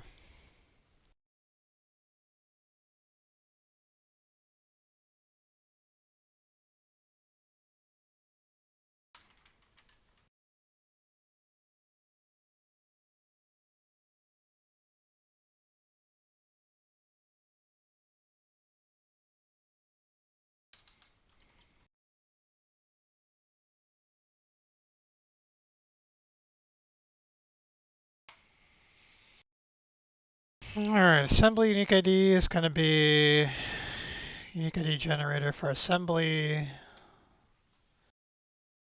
Actually, this doesn't matter that much, does it? This can be the default assembly unique ID.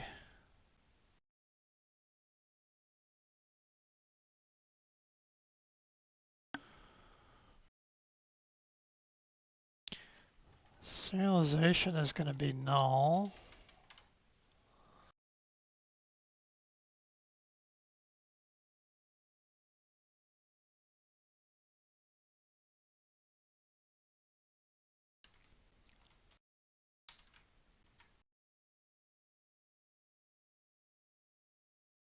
Get type, no, type of T class. Method is going to be get method, test method. Let's call this type info and method info.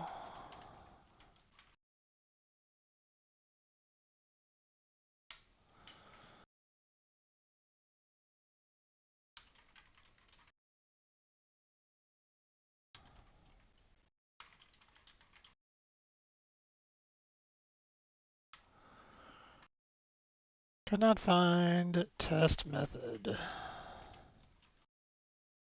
In type, type info, full name.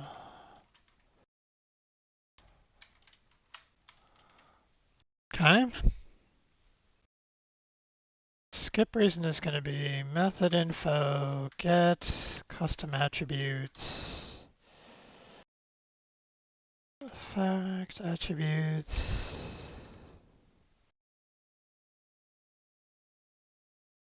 Skip.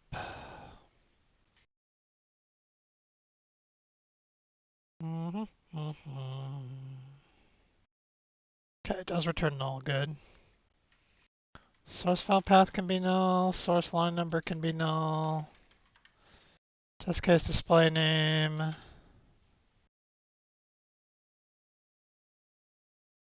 type info, full name, dot, test method. So we need some unique IDs now. Test collection, unique ID.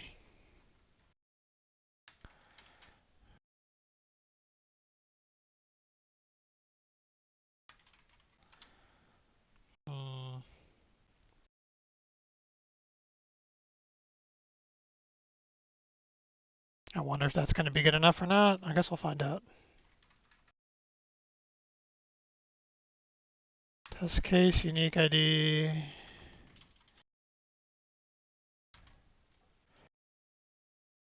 We don't have a test case unique ID generator, do we?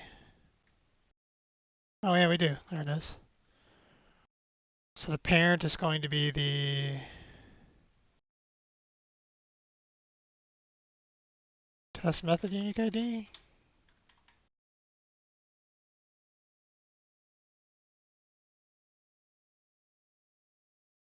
Test method generic types, there are none of those, and test method, there are none of those. So test class unique ID, should have started at the top instead of the bottom. For test class, this is going to be default test collection unique ID. And then this is type info.fullname. Test method unique ID is unique ID generator for test method, which is a test class unique ID and test method. We don't have traits yet.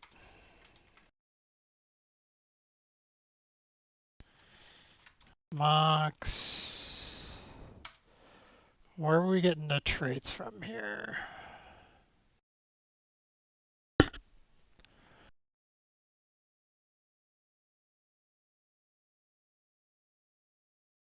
Get traits.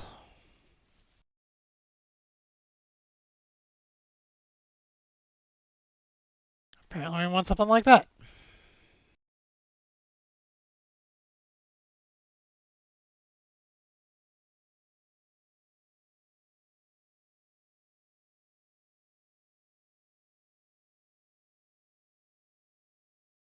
Except that's going to be a real method info, right?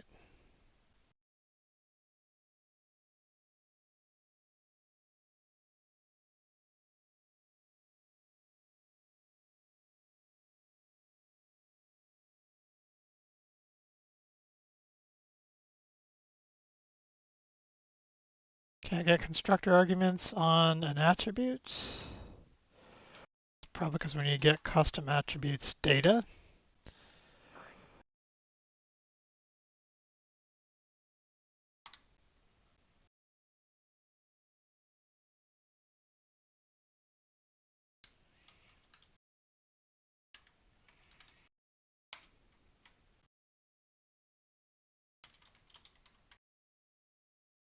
Attribute type is assignable from type of trait attribute. I believe that's what we need.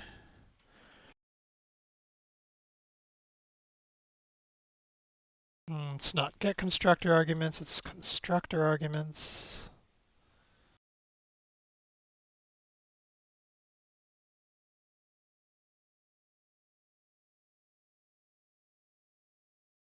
Custom attribute typed arguments.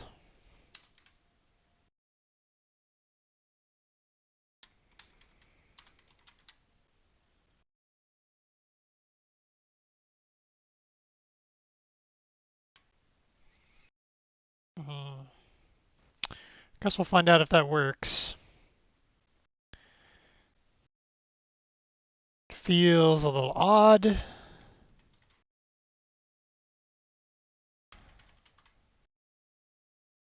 We'll see if it works though.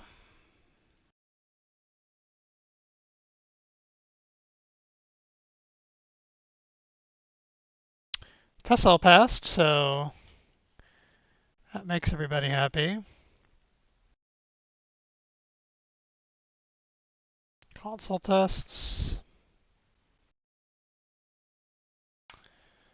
You're good. In-proc console tests. You're good. MS build tests.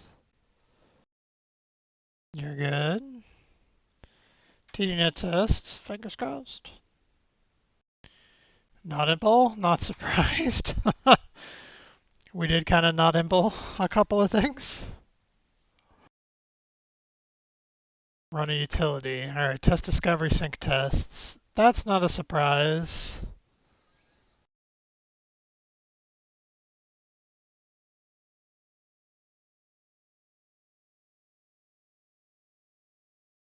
guess if it's just one, that'll be the biggest surprise, right?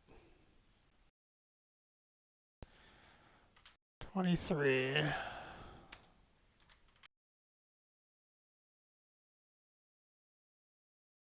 guys are taking a long time, aren't you?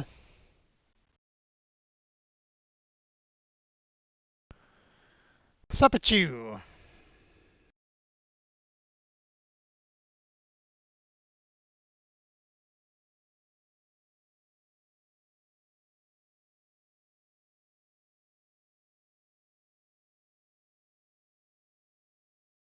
Hmm.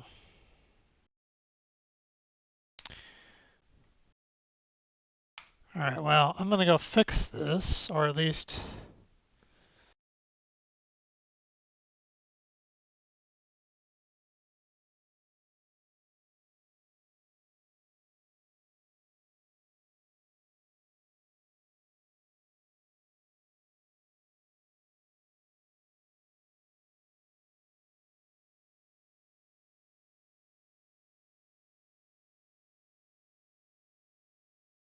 This is very odd. I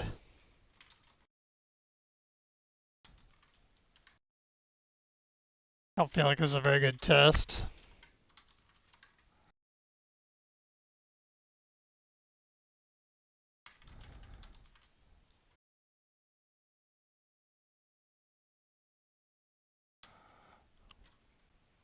Guess we'll find out whether it's a good test or not. We need to come write some more, I'm sure.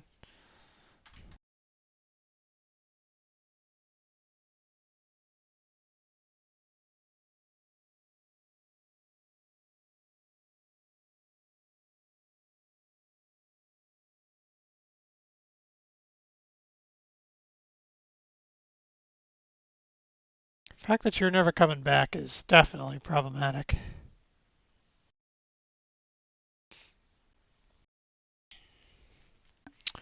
All right, let's see if this is a .NET Framework problem or a .NET Core problem as well. I'm guessing we must be waiting for some kind of a signal that just never shows up. Yeah, that one comes back right away.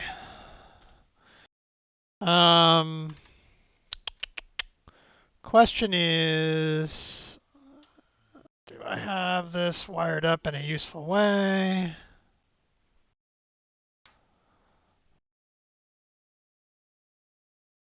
Oops, that's core. .NET Framework.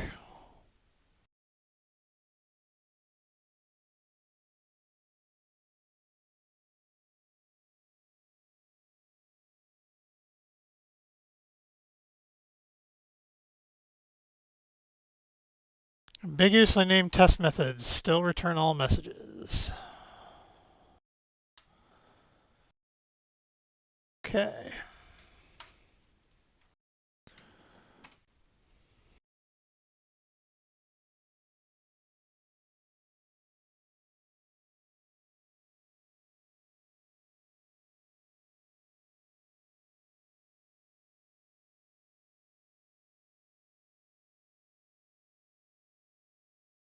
It's interesting.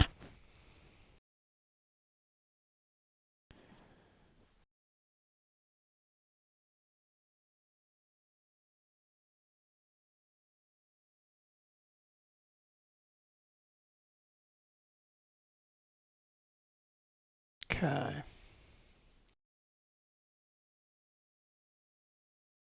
Let's go look at this SPI. Definitely going to want to see this, but not until we're ready. Actually, that was the wrong thing to do. But also, oh my god, diagnostic tools, go away.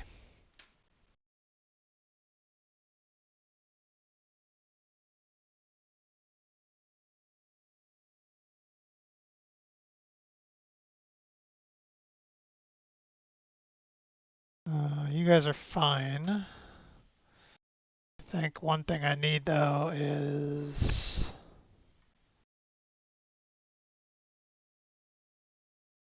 Where was that test? Was it here? Where are my breakpoints? width here.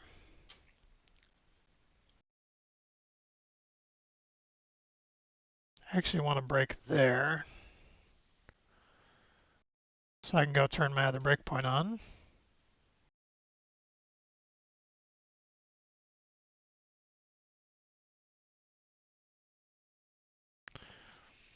Test assembly starting. Test collection starting. Test class starting. Test method starting. Test case starting. Test starting. Test passed. Test finished. Test case finished. Test method finished.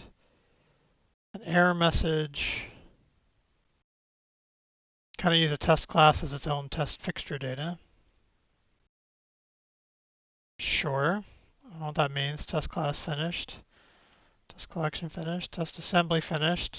Test assembly starting. Oh, you know what? I'm running more than I think I'm running. I really only want to run this one test, which is XUnit1 tests, acceptance tests. Okay, roll everybody up.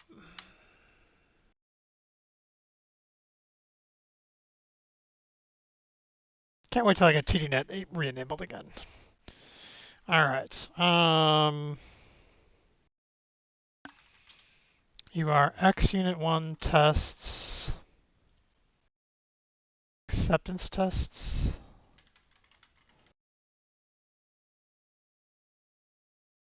Ambiguously blah blah blah. Yes, please. Just you.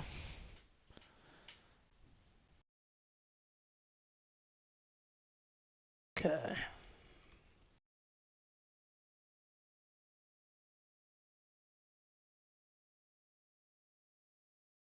That's interesting. Doesn't run anything. Is that because our serialization is empty?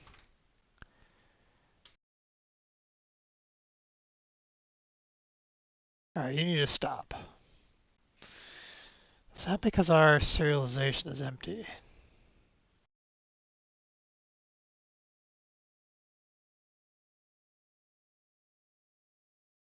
We're asked to run.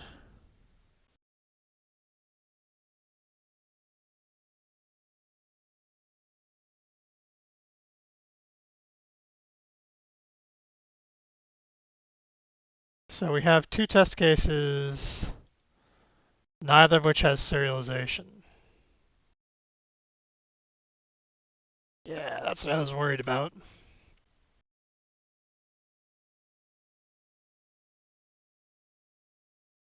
Do we even support serialization with XUnit1?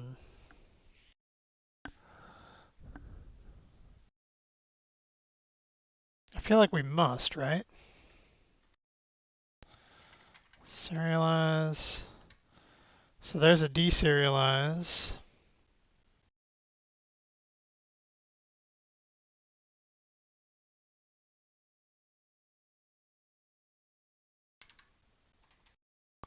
We just have a serialize method here. There it is. No references, because nobody calls it. So what we need is during discovery, find.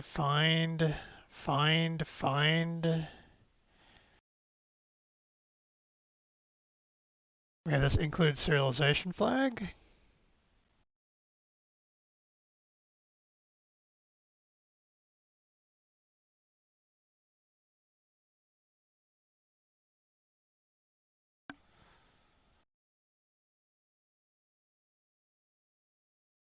Yeah, so serialization is a discovery option.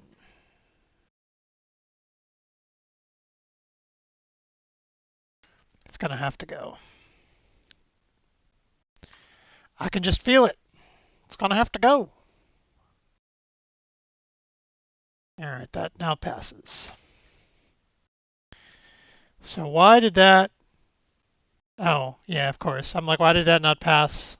Or why did it pass in core? It doesn't pass in core. It doesn't even run in core. Because XUnit1 only runs in .NET Framework.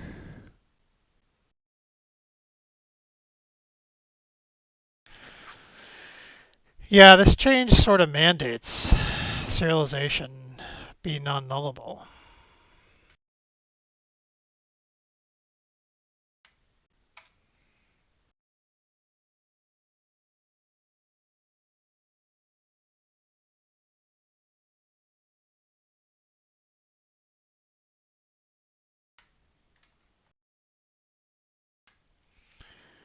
Okay. The other thing we're going to have to do is, yeah, we need to do this.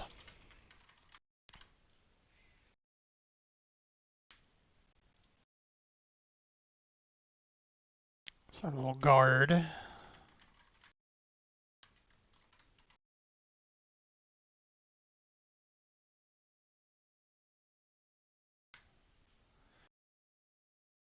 Okay.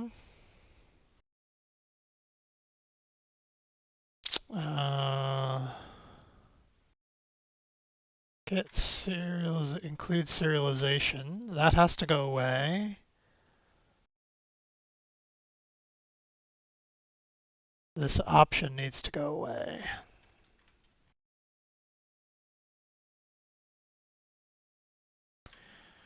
Everybody gets serialized now.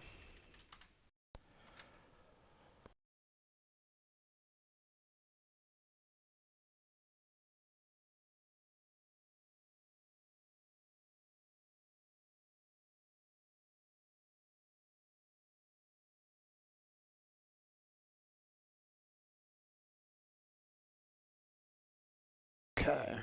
Let's put our constructor up here real quick, just so we can find all of our usages again.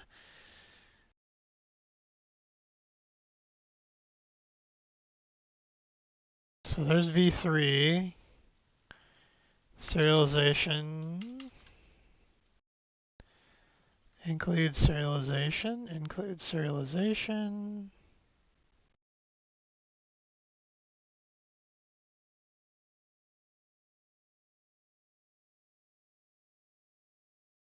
Okay. We did v1 already. We just need v2. There's v2.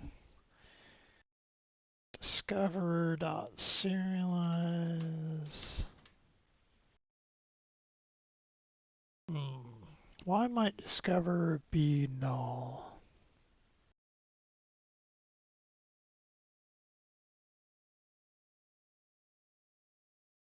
It's an interesting question. What was the flag you were using there? Include serialization must be a local field. It is.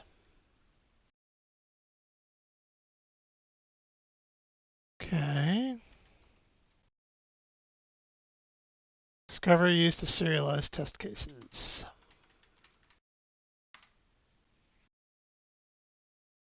Which means you can't be null anymore, sir.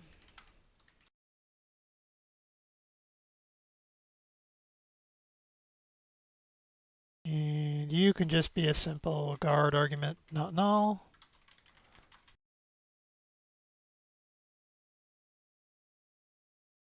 Oh, that was too much. Okay, you don't have to be like that anymore. Looks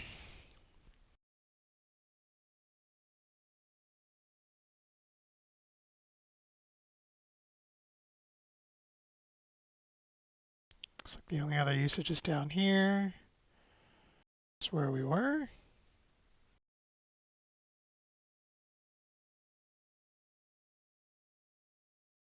Did I read that wrong? That was there. I think that's it. Yep.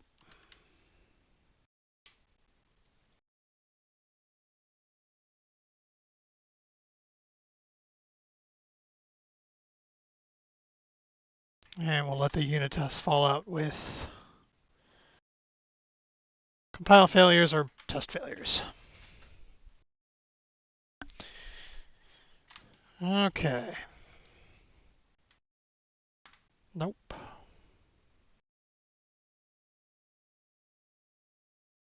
We have a configuration option for include serialization. No, we don't. Not anymore. Okay.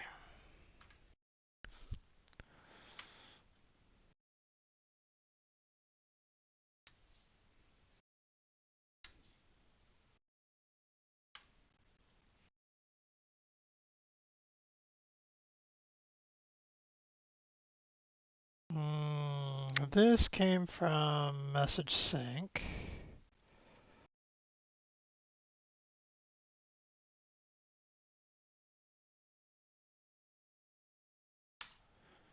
You don't get to be one of those. Okay.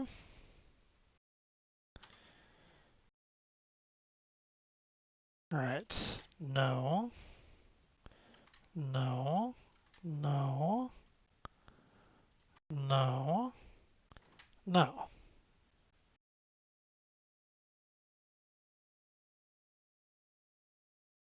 No. No. No.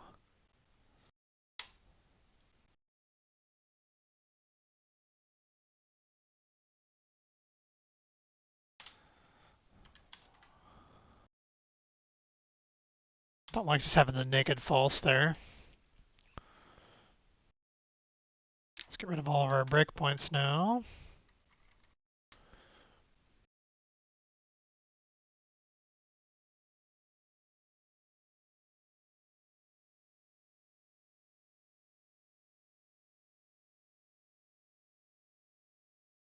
You don't get to be null anymore. I need a discoverer.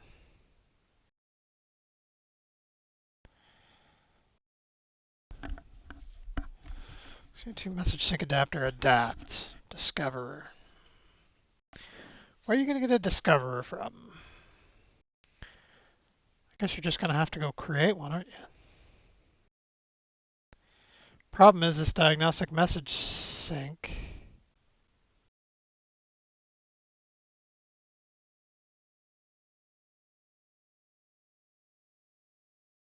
can't go create things over there for a message sync without having a discoverer.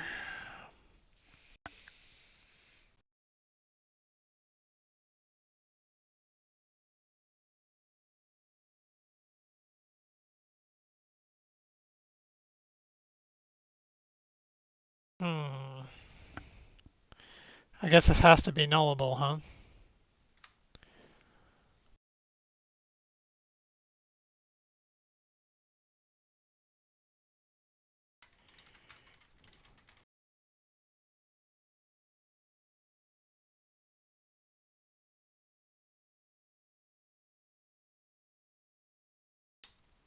I don't like having it there.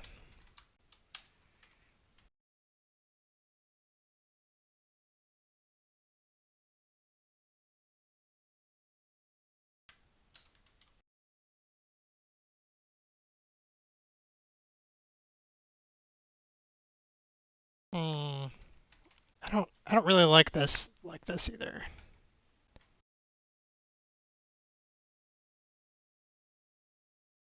Man,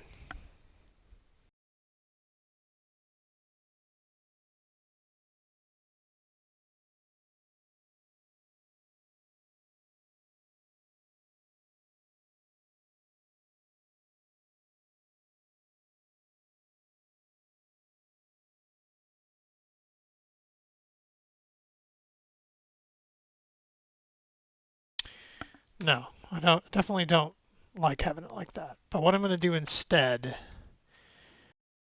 is I'm going to allow the message sync itself to take null.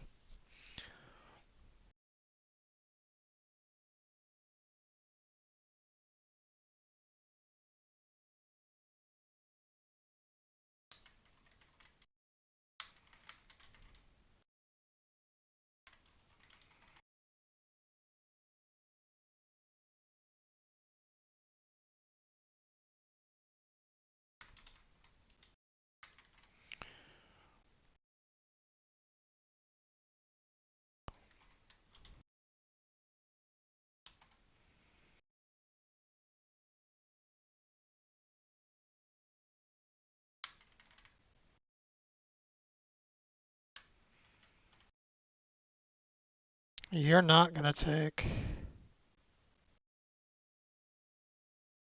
Probably don't need assembly unique ID either. Because who needs assembly unique ID here?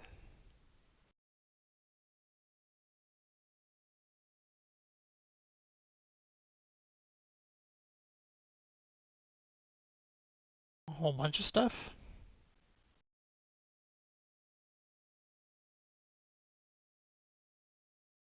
What I really care about is adapt diagnostic message.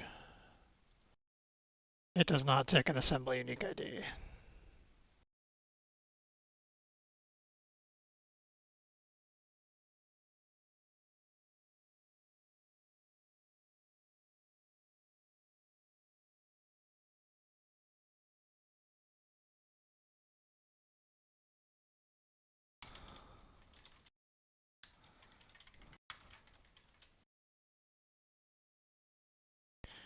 Discoverer can't be guarded anymore.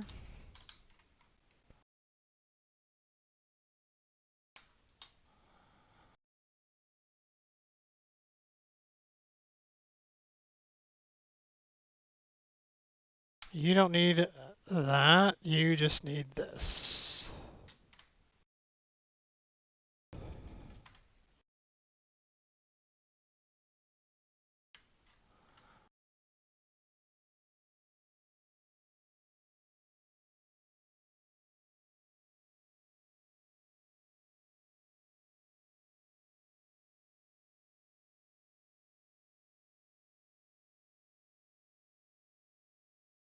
Change the signature. I'm going to move you up.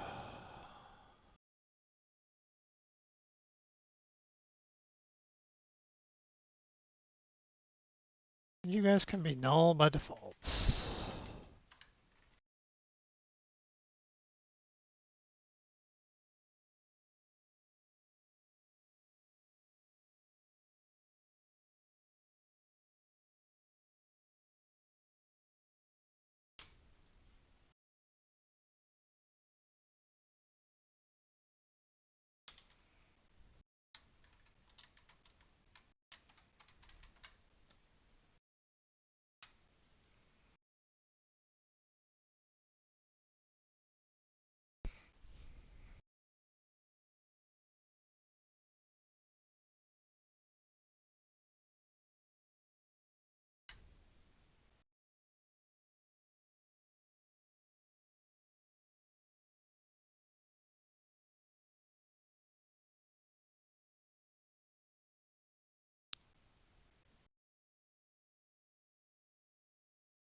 Okay.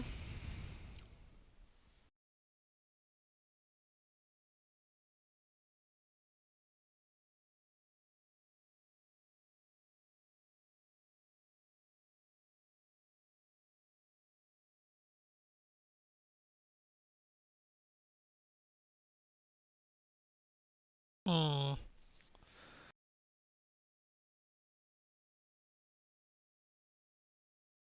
I don't know if I throw here. Like,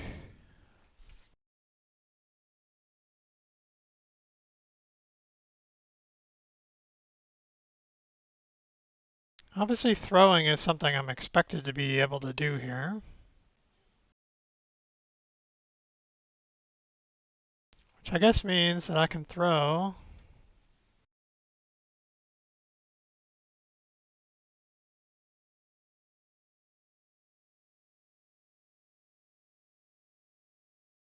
here.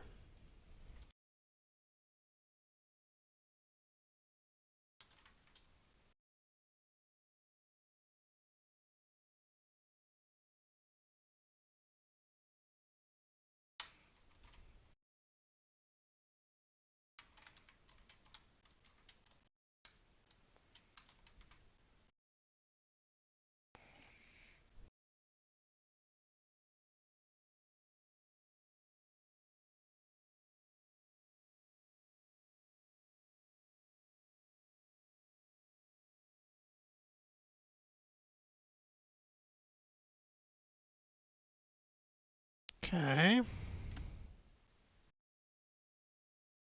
That's not the key I wanted.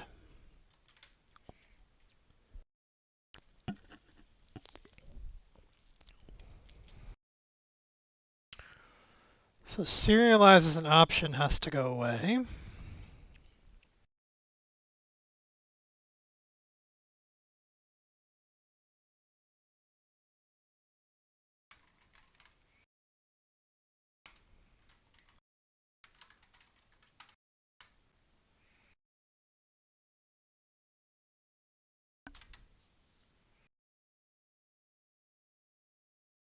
We need to come into the builder tools, find where we're passing dash serialize, because that's no longer going to be valid.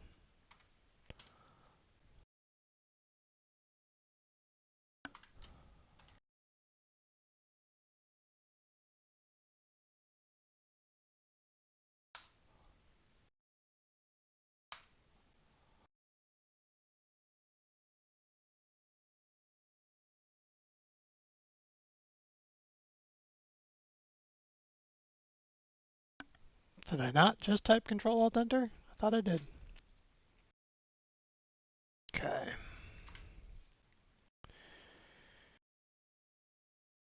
All right. What's next?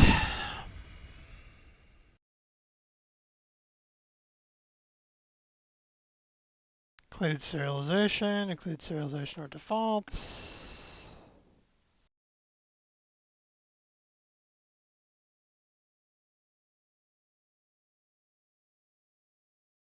Port discovered test cases doesn't require this flag anymore.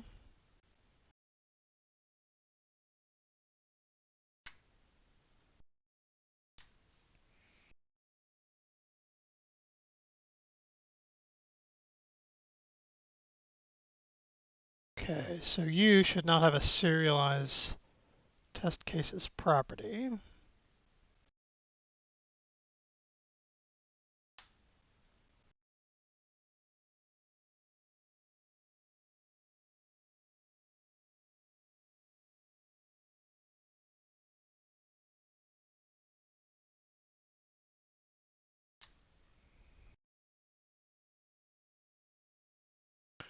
Here's our other serialized flag. This is the inproc runner. Long runner, CS, inproc, serialize.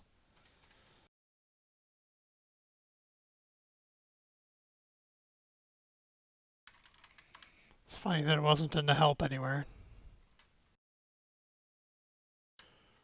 Okay.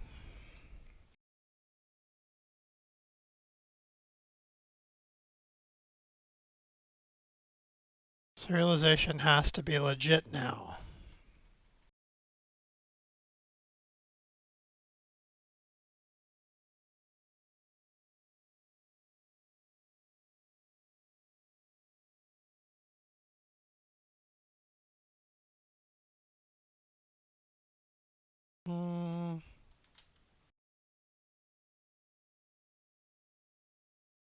We'll just make a default value for this.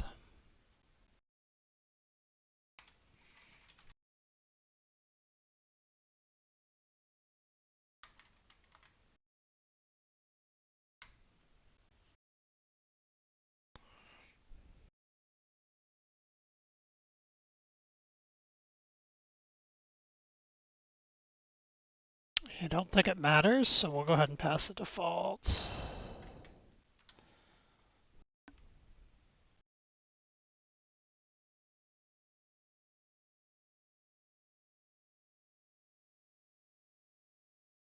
Okay.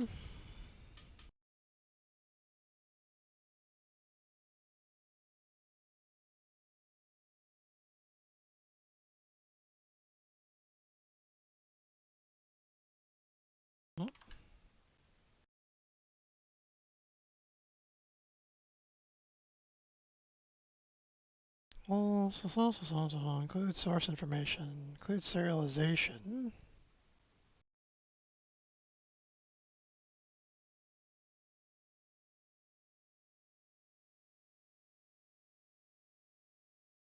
Serialization tests. So this is not a false true. This is just going to be a straight up fact now.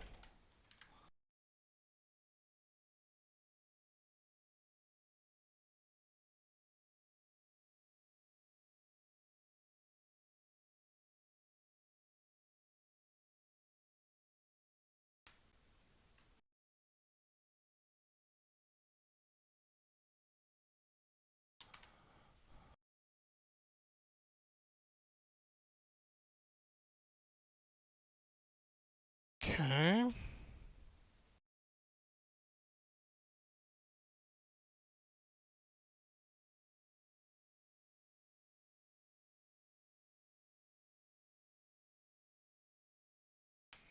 Right.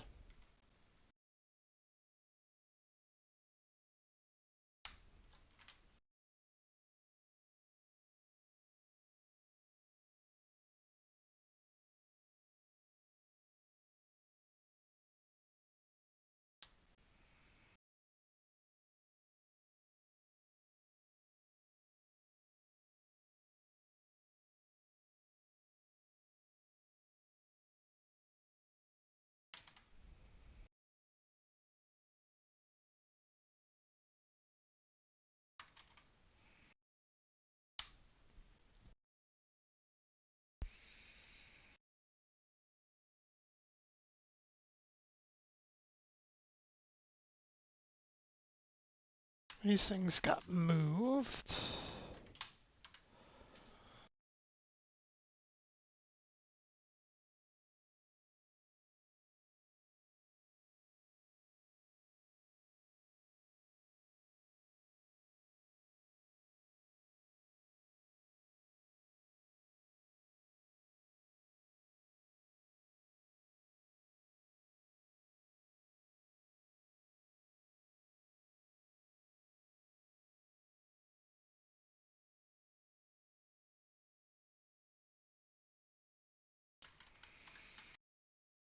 Welcome to Factville.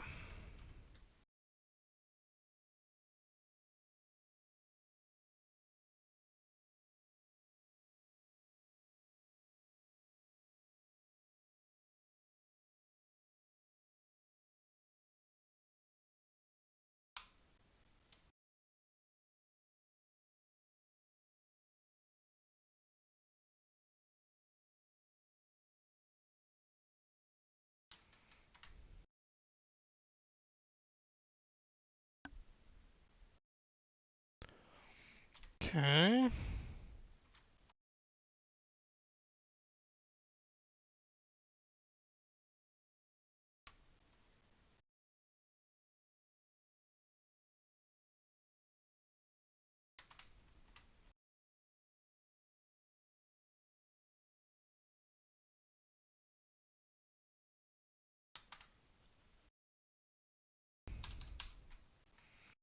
Not can, it just always does.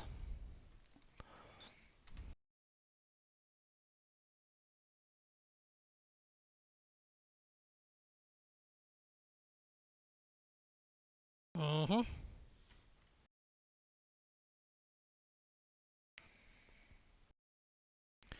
Here we go.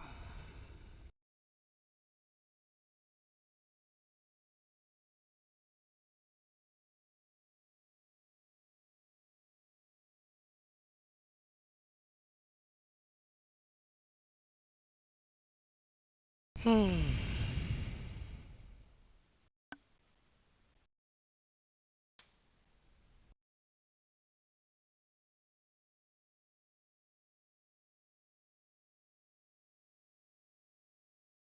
Still snowing. That's too much snow. Saw my next door neighbor walking to work, which to be clear is like 2 miles away. To leave her car at work last night because of the snow.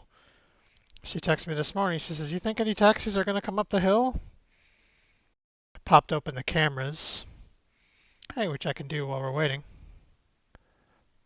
Just at Redmond. There you go. Switch to tab. No, not switch to tab, just go.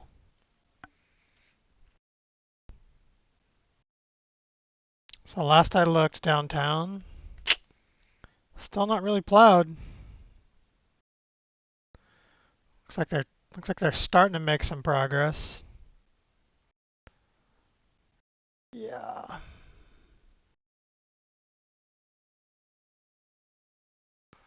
This poor person. Bicycling through that? That's what that looks like, right? Anyway.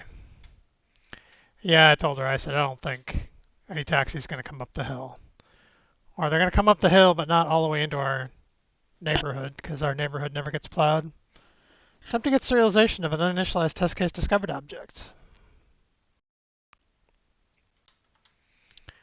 Okay.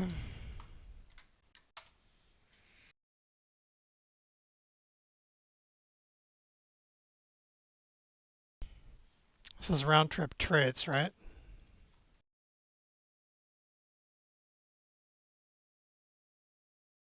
Just needs a serialized value in there, and then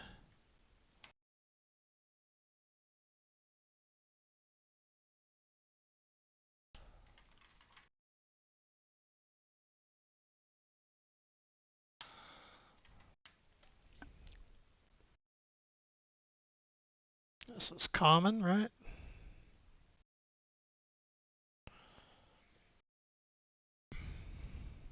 Okay. Core.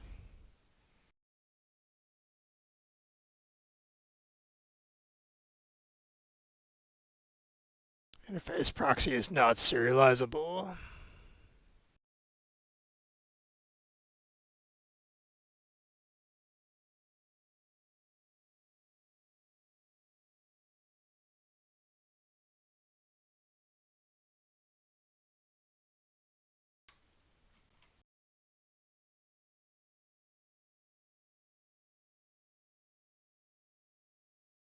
I'm sure these are all going to be the same core issue.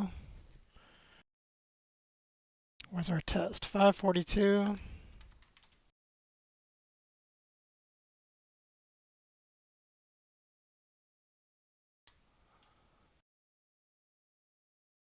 $300.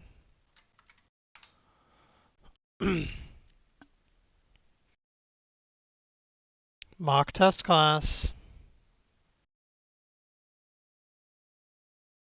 Everything has to be serializable now.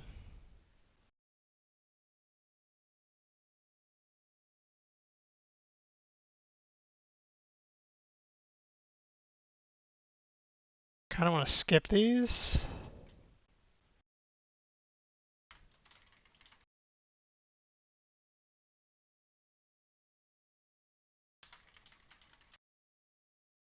I wonder how much this is going to come up.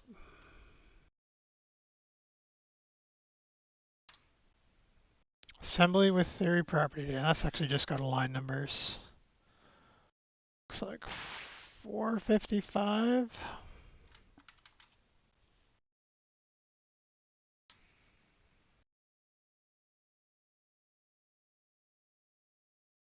441. What's this one?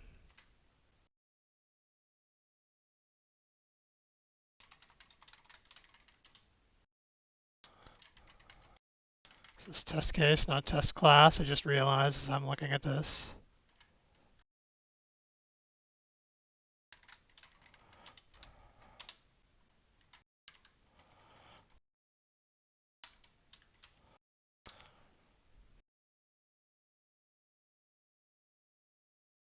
$271.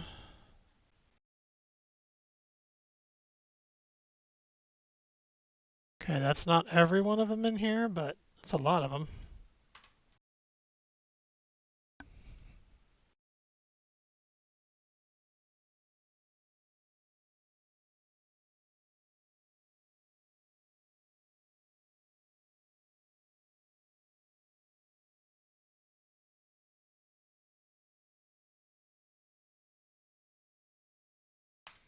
Okay, that's core.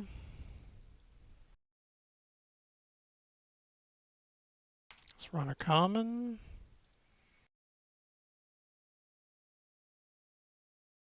And run a console. Run our inproc console.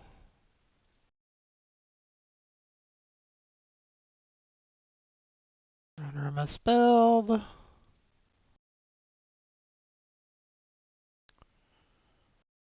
TDNet runner. We knew that one was broken. Run a utility. Okay.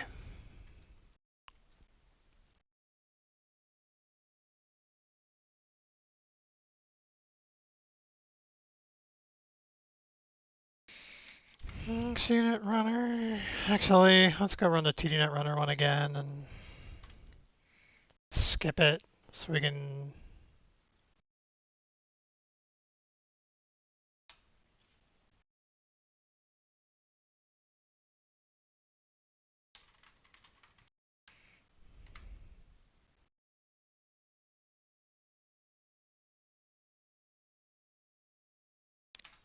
See if we can get a full test build, full test run here.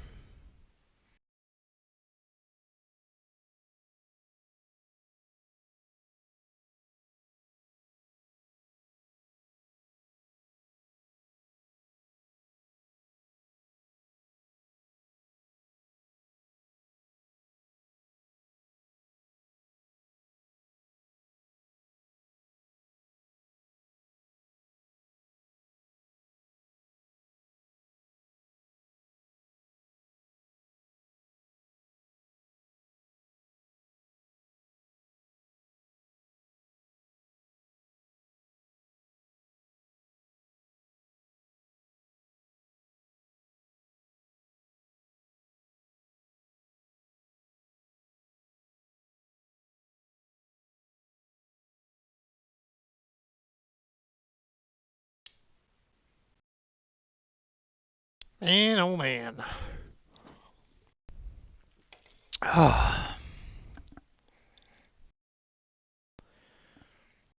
If these pass, I think I'm gonna take a break for lunch.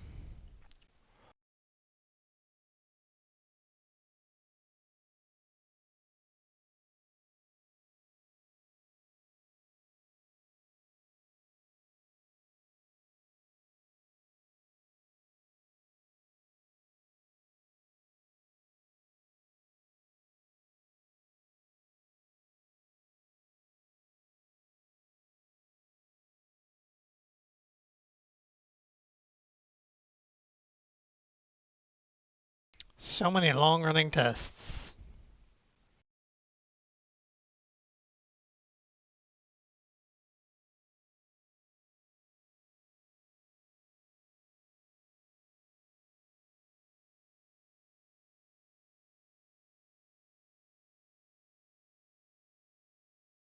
Run a utility? Did I not run a utility tests? 472. Ho ho ho! Dummy. No, you didn't.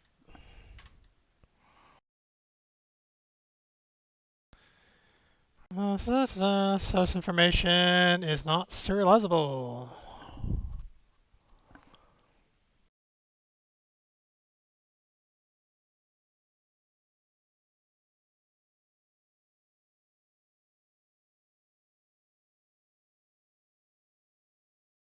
Should be easy to fix, right?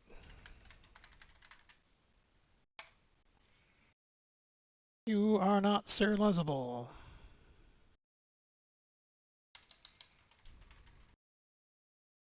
Yes, you are.